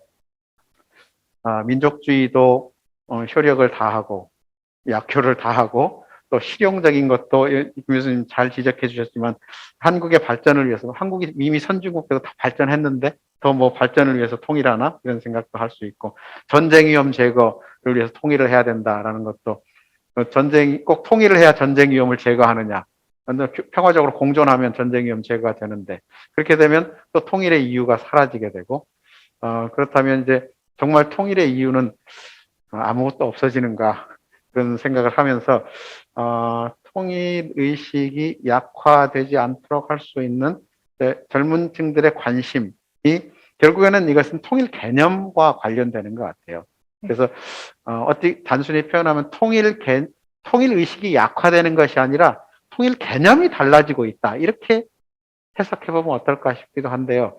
또 이제 평화 공존이라는 쪽으로 굉장히 많이 선호를 하게 되고 그것을 이제 통일이라고 생각하는 경향들이 나타나는데 그럼에도 불구하고 사실 아까 또 말씀드렸지만 여전히 통일 그러면 젊은 세대들이 국가적 통일 이렇게 인식을 하고 있다는 것이 좀 저게 이제 이해하기 조금 혼란스럽고 오히려 젊은 세대가 국가적 통일이 아니고 평화 공존 쪽으로 통일을 이해한다면 오히려 이제 통일 의식이 더 높아질 것 같은 생각이 드는데요. 아까 말씀드린 그 통일 이미지, 자기가 배웠던 통일 하면 떠오르는 게 국가적 통일, 국가의 통일이라고 생각하지만 아까 평화 공존 쪽으로 많이 선호를 한 거 아닙니까? 네. 그렇죠. 그렇다면은 그 통일 개념, 통일 의식과 통일 개념이 지금 어떻게 달라지고 있는지 그런 부분에 대해서 조사를 하고 분석하면서 좀 느끼신 것들은 어떤 건지 그 부분을 좀 설명해 주시면 도움이 될 것 같습니다. 일단 저도 이제 MZ 세대가 통일을 생각하는 이미지 그리고 선호하는 통일 방식이라는 그 표를 저도 보면서 저도 의외라는 생각이 들긴 했는데요. 한편으로는 사실 통일에 대해서 그만큼 깊게 생각해 보지 않았다는 증거일 수도 있을 것 같습니다. 왜냐하면 이제 386 세대의 경우에는 남북 체제를 절충하는 안이 그 남한의 체제를 유지하는 그 안보다 더 높은 지지를 받았는데 그만큼 어떻게 1세대의 경우에는 이제 남한 체제를 유지하는 그 하나의 국가라는 것이 너무 어려운 길이라는 걸 알기 때문에 조금 더 이렇게 쉬운 어떻게 하면 수정해서 조금 더 부담스럽지 않은 통일을 만들어 나갈 수 있을까 그렇게 고민을 해서 그쪽을 선호하는 것이 아닌가 싶고요. 오히려 MZ 세대의 경우에는 그것에 대해서 생각을 많이 하지 않았기 때문에 그냥 학교에서 배운 대로 그 통일을 그 통일이라는 이미지 그리고 그 한 국가라는 그 통일을 선호하는 것이 아닌가 그런 생각도 들긴 했습니다. 그리고 아까 통일을 어떻게 하면 또 추진할 수 있을지, 그러니까 통일에 대한 지지를 어떻게 하면 얻을 수 있을지에 대해서 물어보셨는데 저는 개인적으로 MZ세대가 통일을 지지할 수 있게 만들려면 일단 통일이 부담스럽지 않아야 된다고 생각이 듭니다. 저도 개인적으로 사실 하나의 그 통일 한국이라는 어떤 이미지는 굉장히 기대가 되긴 하지만 통일이라는 과정 자체가 너무 부담스럽기 때문에 통일을 저는 그렇게 지금 쉽게 지지를 하지 못하는 그런 생각을 갖고 있는데요. 만약에 통일이라는 것이 그렇게 고통스럽지 않은 것이다라는 것이 좀 이렇게 알려지게 된다면 젊은 층의 지지를 얻을 수 있지 않을까 싶습니다. 하지만 지금 이제 좀 냉정하게 현 상황을 바라봤을 때 동독과 서독 간의 차이보다 남북 간의 차이가 훨씬 더 크고 우리는 이제 동서독과 같이 어떤 교류도 없고 현재 또 그 이제 남북 간의 인구 비율도 훨씬 이제 북한의 인구가 동서독의 인구 비율보다 훨씬 더 크고 그런 굉장히 어려운 점들이 눈에 보이기 때문에 이게 쉽게 통일이 달성될지 우리가 생각하는 하나의 통일이 달성될지에 대한 부분이 좀 상상하기가 어려운 것 같습니다. 그래서 좀 젊은 세대가 생각했을 때 통일이라는 것이 그렇게 비용이 많이 들지 않고 부담스럽지 않은 것으로 느껴진다면 충분히 지지를 얻을 수 있지 않을까 싶지만 그 방법에 대해서는 저도 뾰족한 수를 찾기 어려운 것 같습니다. 예. 방금 이제 독일 얘기를 해주셔서 아까 저도 굉장히 그 독일 그 통계 자료를 인상 깊게 봤는데, 그러니까 동독 서독 간의 문화 심리적인 벽, wall in the head라고 표현하면서 그 동서독 사람들 간의 심리적인 벽이 여전히 높다. 수치로 보니까 제가 20% 이상인 것 같아요. 한 30%도 된 부분도 있던데 여전히 그렇게 해소가 되지 않고 있구나. 제 기억에는 90년대 초반에 조사한 자료는 제가 봤었는데 그때도 한 20% 차이가 났어요.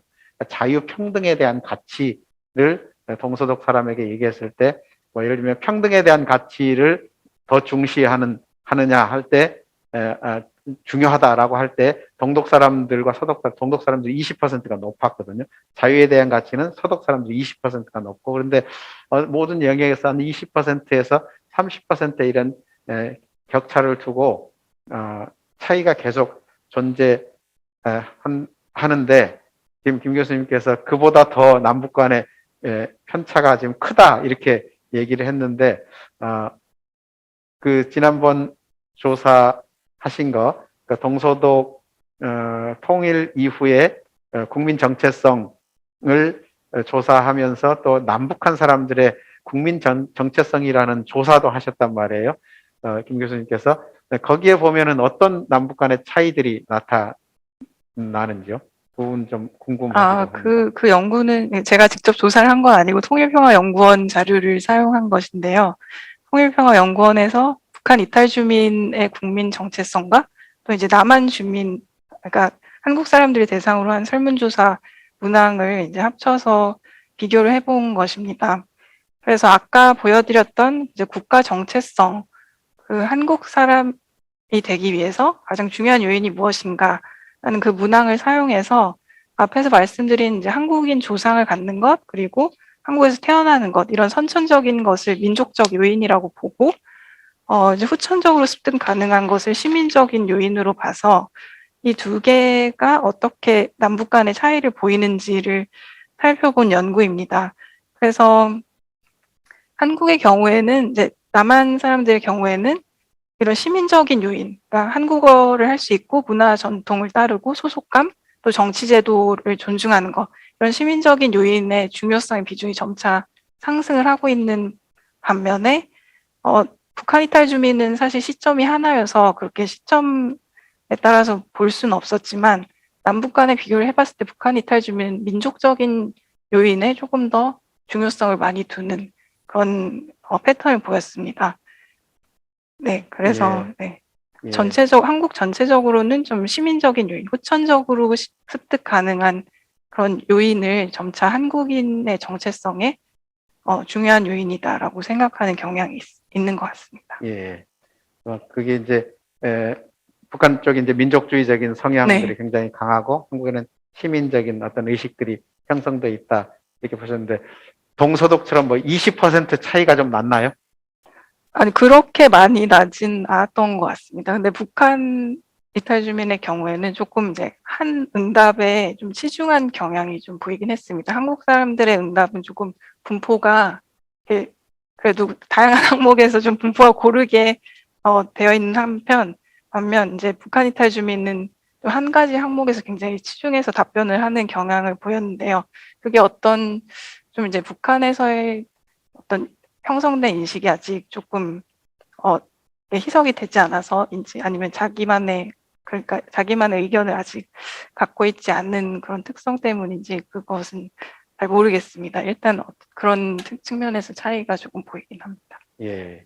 아마 이제 남북 교수님도 이제 짐작해 주셨다시피 동서독보다는 남북 간의 차이가 또는 어떤 갈등이 훨씬 더 클 것으로 지금 대부분 분석하시는 분들이 이렇게 보고 있는데, 뭐 GDP 격차도 그렇고 전쟁을 겪었고 구체적으로 따져보면 동서독보다는 훨씬 더 많은 격차와 또는 갈등들이 존재하고 있다.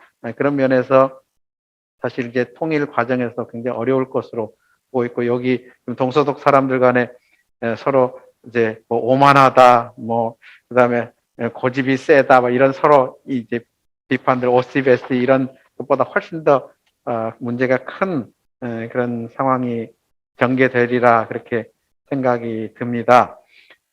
여기 지금 질문, 아주 간단한 질문 중에 베이비붐 세대나 다른 세대가 젊었을 때의 인식과 비교하면 지금의 MZ세대가 크게 다르지 않다는 말씀을 종종 하셨는데, 그 베이비붐 세대가 젊었을 때에 그런 얘기는 아까 하셨던가요? 제가 그렇게 질문은 그렇게 나왔는데, 베이비붐 세대가 지금 현재 MZ 세대와 같은 그런 때에 네. 와 비교하면서 MZ 세대와 의식이 크게 다르지 않다 이렇게 얘기를 해주셨다고 그러는데 맞나요? 제가 만약에 그랬다면 제가 잘못 말씀드린 그렇죠. 것 같습니다. 그 X세대가 젊었을 때라고 표현하는 게 더 맞는 것 같습니다. 왜냐하면 예. 2000년대 초중반에는 X세대가 2030이었던 그런 시기이기 때문에 X세대라고 말씀드리는 게 좋을 것 같습니다. 예. 그래서 이제 그걸 어떻게 경험적으로 분석을 했는지에 대한 구체적인 질문을 해주셨어요. 그래서 X세대와 지금 MZ세대. 근데 제 기억에도 그걸 X세대라고 불러야 될지는, 그런데 2000년대에 지금 여기 지금 MZ세대의 성향 중에서 지금 현재 MZ세대와 과거의 X세대의 그 두 개를 좀 비교해 본 것 같은데, 제 기억에는 2000년부터 해서 2000년대 중반까지 X세대이죠. 세대가 북한에 대한 호감도가 미국의 호감도를 2배 정도 많았어요. 호감도보다. 미국에 대한 선호도보다도 북한을 더 선호하고, 그래서 그 차이가 미국의 선호도가 20몇 %였으면 여기가 거의 50% 가까이 40몇 % 정도로 굉장한 북한에 대한 열광이 있었거든요. 그게 2005년까지 지속이 됐고, 그것이 2006년 핵실험 이후에 완전히 좀 뒤바뀌는 그런 현상이 있었는데, 그것과 비교하면 지금 현재의 MZ 세대는 훨씬 그거와는 좀 너무 차이가 많이 난다. 그런 생각이 들고, 그게 이제 혹시 근데 차이가 나는 게 뭐냐면 2018년 정상회담 때 굉장히 열광했거든요. 네. 그러다가 이게 그런 것이 이제 2000년대에는 서해 사건이 있음에도 불구하고 한 5, 6년 쭉 지속이 됐는데, 지금 MZ 세대의 특성이 거기 나타난 것 같아요. 상황이 바뀌면 금방 또 변화될 수 있는 뭐 그런 특성들, 아까 말씀하시면서 제가 그렇게 이해를 했습니다. 자, 그러면 시간이 지금 많지 않기 때문에 한 가지 제가 다른 주제로 한번 좀 넘어가 보죠. 여기 질문에도 어떻게 나왔냐면은 그 북한의 지도자에 따른 MZ 세대의 통일, 북한 인식이 좀 다른 게 아니냐. 그러니까 지도자에 따라서 MZ 세대는 좀 다르게 보고 있는 거 아니냐, 이런 질문을 해주셨는데, 여기서 아마도 이제 김정은에 대해서 좀 초점을 맞추는 것 같아요. 김정은이 북한의 지도자로 떠오르면서 MZ 세대들은 젊은 그를 보고 북한 그리고 통일과 연결지어서 어떤 생각을 하고 있을 가능성이 있다. 그래서 저는 이제 2018년 정상회담을 본다면 정상회담 때 뭡니까, 레드벨벳인가요?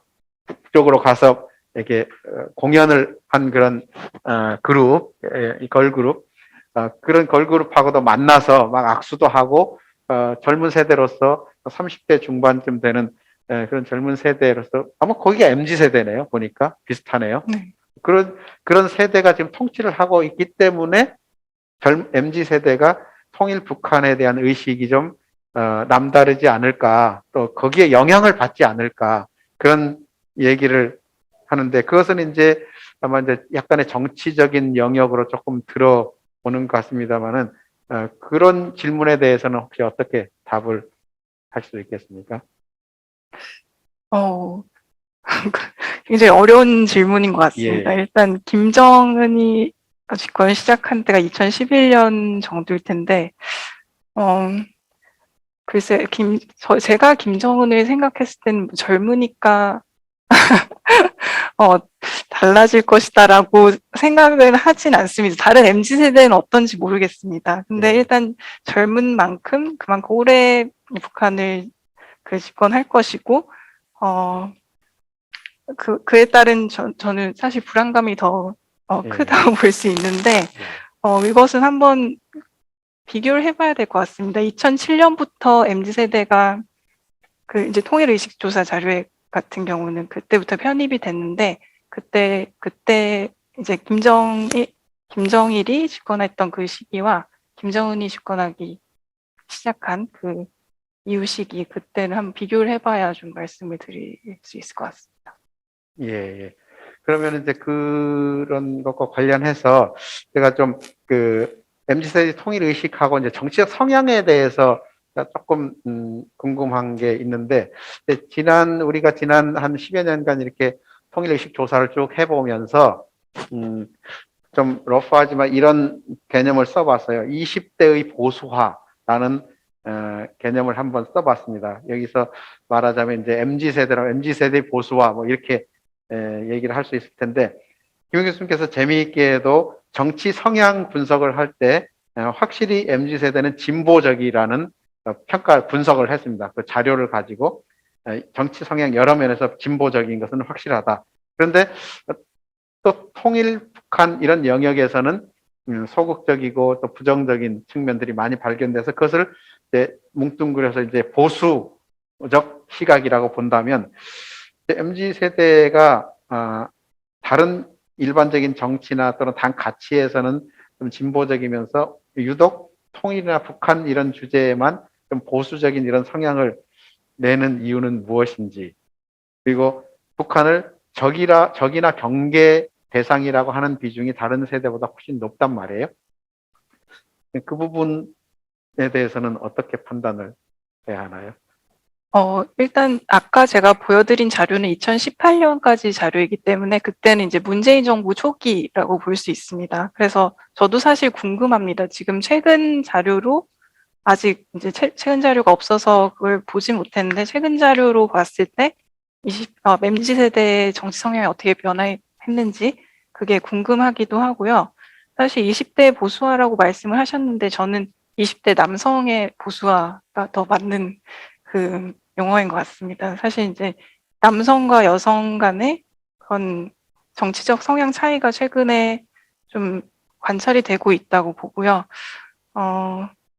이제 정치 성향과 별개로 사실 통일이라는 것에 대한 견해는 조금 구분을 해야 되지 않나라고 싶습니다. 그러니까 과거 세대에서는 통일을 어떤 이념적인 가치라고 생각을 했다면, 지금 이제 현 세대에서는 통일이라는 것도 어떤 실리적인 그런 관점에서 보는 경향이 짙기 때문에, 그 정치 성향에 따라서 통일에 대한 견해가 달라지기보다는 좀 통일을 실용적으로 접근하고 이념적으로 접근하지 않는 그런 것이 아닌가 저는 생각이 들고요. 그래서 정치 성향과 통일을 조금 통일 견해를 구분해야 되지 않을까라는 예. 생각이 듭니다. 그럼 김 교수님께서는 이제 20대의 보수화라는 표현을 누가 쓴다면 그거는 네. 맞지 않다. 그렇게 그렇게 판단할 수 있는. 아니요, 그건 아닌 것 같습니다. 현재, 근데 이게 20대 보수화도 지금 최근에 어떻게 보면 최근에 일어나고 있는 현상이라고 저는 생각이 들고요. 이게 굉장히 사실은 20대의 정치 성향은 그 변화가 많은 것 같습니다. 예. 최근에 어떤 대선 후보의 지지율을 보더라도 이게 지지율이 굉장히 많이 변동되는 것을 볼 수 있는데, 그만큼 사실 젊은 층의 경우에는 중도적인 성향을 띠다가 이게 점차 나이가 들면서 어떤 한쪽으로 그 정치 성향이 치우쳐지는 것이 아닌가 싶기는 하고요. 근데 최근 들어서 20대 특히 남성에게서는 좀 보수적인 성향이 짙어지고 있는 현상이 관찰되는 건 맞다고 생각합니다. 예. 지금 말씀 듣고 보니까 지금 이 MZ 세대를 남성, 여성 성에 따라서 한번 이 통일 의식을 나눠보고 싶은 생각이 좀 드는데, 시간이 되면 바로 좀 이렇게 검색이나 분석을 해보고 싶은데요. 굉장히 궁금합니다. 지금 말씀하신 대로 지금 MZ 세대의 뭐 보수적 이런 표현들은 남성 그런 가치가 굉장히 강한 것 같다. 그렇게 표현해 주셔서 한번 추후에 한번 이제 MZ 세대를 남성, 여성으로 나누어서 한번 통일 의식을 보면 어떨까 그런 생각이 좀 들었습니다. 마지막 질문 토론을 해야 될 것 같은데요. 저는 이제 마지막 그 말씀해 주신 것 중에 민감한 시기라고 번역된 impressionable years 이게 네. 굉장히 귀에 쏙 들어왔습니다. impressionable years. 통일 교육과 관련해서 굉장히 중요하겠다. impressionable years. 민감한 시기. 이런 그 이론적인 논의도 좀 같이 곁들여서 해주셔서 연구하는데 많이 도움이 될 것 같습니다. 특히 이제 통일 교육과 관련해서 교육 자체도 중요하지만 남북 관계의 사건들을 통해서 저절로 학습이 이루어진다. 자연스럽게 학습이 이루어진다. 통일 교육에 대한 시사점을 준 것 같은데 혹시 그 부분에 대해서 추가로 하실 말씀이 있으신가요? 저는 사실 이제 통일 교육에 있어서도 이제 사회가 다문화화되어 가고 있다 보니까 그런 다문화적인 배경을 가진 사람들에게도 그 공감이 될 수 있는 통일 교육이 실천되어야 된다고 생각이 듭니다. 그래서 그런 측면에서 좀 통일 교육이라는 것을 어떻게 하면 보다 더 많은 사람들에게 그 공감을 얻을 수 있는 그런 내용으로 바꿀 수 있을지 그런 고민도 좀 해야 된다고 생각이 들고요. 그 앞서 말씀드렸다시피 이제 더 이상 같은 민족이니까 통일해야 된다라는 그 논리가 이제 다문화 배경인 사람들에게는 공감을 얻을 수 없기 때문에 어떻게 하면 조금 모든 사람이 공감할 수 있는 통일 혹은 이제 통일이 아니더라도 어떤 제3에 대한 교육을 할 것인가 그것도 굉장히 중요하다고 봅니다. 예, 아주 민감한 시기에 통일 교육에 저도 통일 교육은 중요한데 통일 교육의 내용, 콘텐츠가 뭐여야 되는가에 대해서 굉장히 중요하다고 보는데 정말 민족주의를 넘어서서 모든 사람들, 대한민국을 구성하는 모든 사람들의 공감을 얻을 수 있는 통일 교육의 콘텐츠 내용을 어떻게 실천해 나갈 것, 구성하고 실천해 나갈 것인가라는 부분이 굉장히 중요하다고 봅니다. 그리고 김 교수님께서 나중에 강조해 주셨지만 정말 이 가변적이고 또 외부 환경의 영향을 많이 받는 이 시기에 특별히 남북 관계의 긍정적인 사건들이 좀 많이 생겨났으면 좋겠다. 그것이 통일 교육을 전 100번 하는 것보다도 훨씬 효과적인 통일 교육이다. 그런 생각이 듭니다.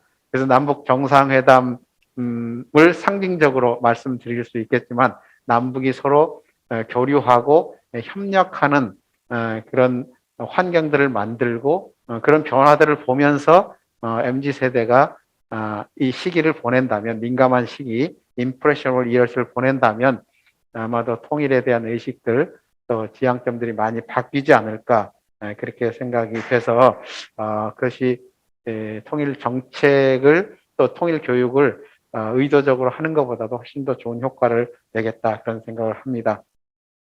오늘 좀 마무리를 해야 될 것 같은데 혹시 김 교수님께서 오늘 이렇게 전체적으로 발제하시고 또 토론을 이렇게 이끌어 가면서 혹시 마지막으로 한 말씀 하실 게 있으면 좀 말씀해 주시고 마무리를 하도록 하겠습니다. 뭐 특별히 말씀드릴 게 있다고는 할 수 없을 것 같고요. 먼저 정말 초청해 주셔서 감사드리고 이렇게 참여해 주시면서 질문도 해 주시고 그 질문에 대해서 제가 생각해 보지 못했던 것도 있고 앞으로 조금 더 생각해 봐야 할 것 같다라고 생각이 든 것도 있었는데 굉장히 많은 말씀을 해 주셔서 정말 저도 즐거운 시간이었던 것 같습니다. 예, 네, 고맙습니다. 감사합니다. 예, 남북 문제하고 통일 문제는 우리 대한민국이 안고 있는 국가적 난제 중에 난제죠. 평화적으로 공존한 가운데 남북이 협력하는 길을 찾아야 되겠고 또 기성세대와 청년세대가 함께 지혜를 모아야 할 때인 것 같습니다. 그래서 저는 한 가지 희망을 갖고 있는 것은 아까도 이제 북한을 어떤 대상으로 보느냐 이런 얘기를 분석해서 해주셨는데 적어도 절반 정도의 한국 사람들이 MZ세대를 포함해서 MZ세대는 조금 낮기는 합니다만은 그래도 다수가 북한을 힘을 합쳐 협력해야 되는 대상이다라고 생각하고 있다는 게 상당히 긍정적이고 고무적인 부분인 것 같고요. 역시 북한도 마찬가지입니다. 북한도 의식조사를 통해서 보면 절반 이상의 사람들이 힘을 합쳐 남과 북이 협력해야 된다라는 의식을 갖고 있는 것으로 나옵니다. 그렇게 보면 남북에서 서로 적이나 경계라는 그런 부정적인 생각을 갖는 분이 환경적인 요인이건 교육이건 여러 여건을 통해서 형성이 됐음에도 불구하고 압도적인 다수는 여전히 서로를 긍정적인 대상으로 바라보고 있다라는 것이 앞으로 우리가 통일을 준비하면서 굉장히 고무적이고 긍정적인 요소라고 생각합니다. 물론 그것이 이제 주변국과 이렇게 맞물려서 보면 여전히 한국은 북한보다는 미국을 훨씬 선호하고 북한 경우에는 우리 한국보다는 중국을 훨씬 더 선호하는 이러한 좀 불균형적인 상황이긴 합니다만은 그럼에도 불구하고 남북이 서로 적이나 경계를 보기보다 서로 협력하는 대상으로 본다라는 건 굉장히 중요한 요인인 것 같습니다. 그런 면에서 김 교수님께서 오늘 말씀해 주신 것들을 잘 참고해서 또 통일 정책을 수립하고 또 MZ세대를 이해하는데 많은 도움이 됐다고 생각합니다. 오늘 김성희 교수님께서 MZ세대의 통일의식을 굉장히 여러 측면에서 분석해 주시고 또 그걸 통해서 미래 통일을 어떻게 준비해야 될 것인가에 대한 많은 시사점을 주셨다고 생각합니다. 오늘 밖에 눈도 오고 굉장히 추운 날씨임에도 불구하고 이렇게 멀리 오셔서 발제를 해주시고 이렇게 토론에 참여해 주셔서 대단히 감사하고요. 또 중간에 참 너무 죄송하게도 좀 불미스럽게 일이 됐습니다만 줌으로 많은 분이 참여하셨는데 중간에 참 해커들이 침입을 해서 저도 정말 난생 처음 당해보는 이런 상황에서 좀 당황이 됐습니다만은 여러분들 널리 양해해 주시고 또 앞으로 저희가 이 부분을 잘 준비해서 그런 일이 발생하지 않도록 준비를 하겠습니다. 또 유튜브로 참여해 주신 여러분들 모두에게 진심으로 감사드립니다. 그럼 이것으로 제84차 통일학 포럼을 모두 마치도록 하겠습니다. 고맙습니다. 감사합니다.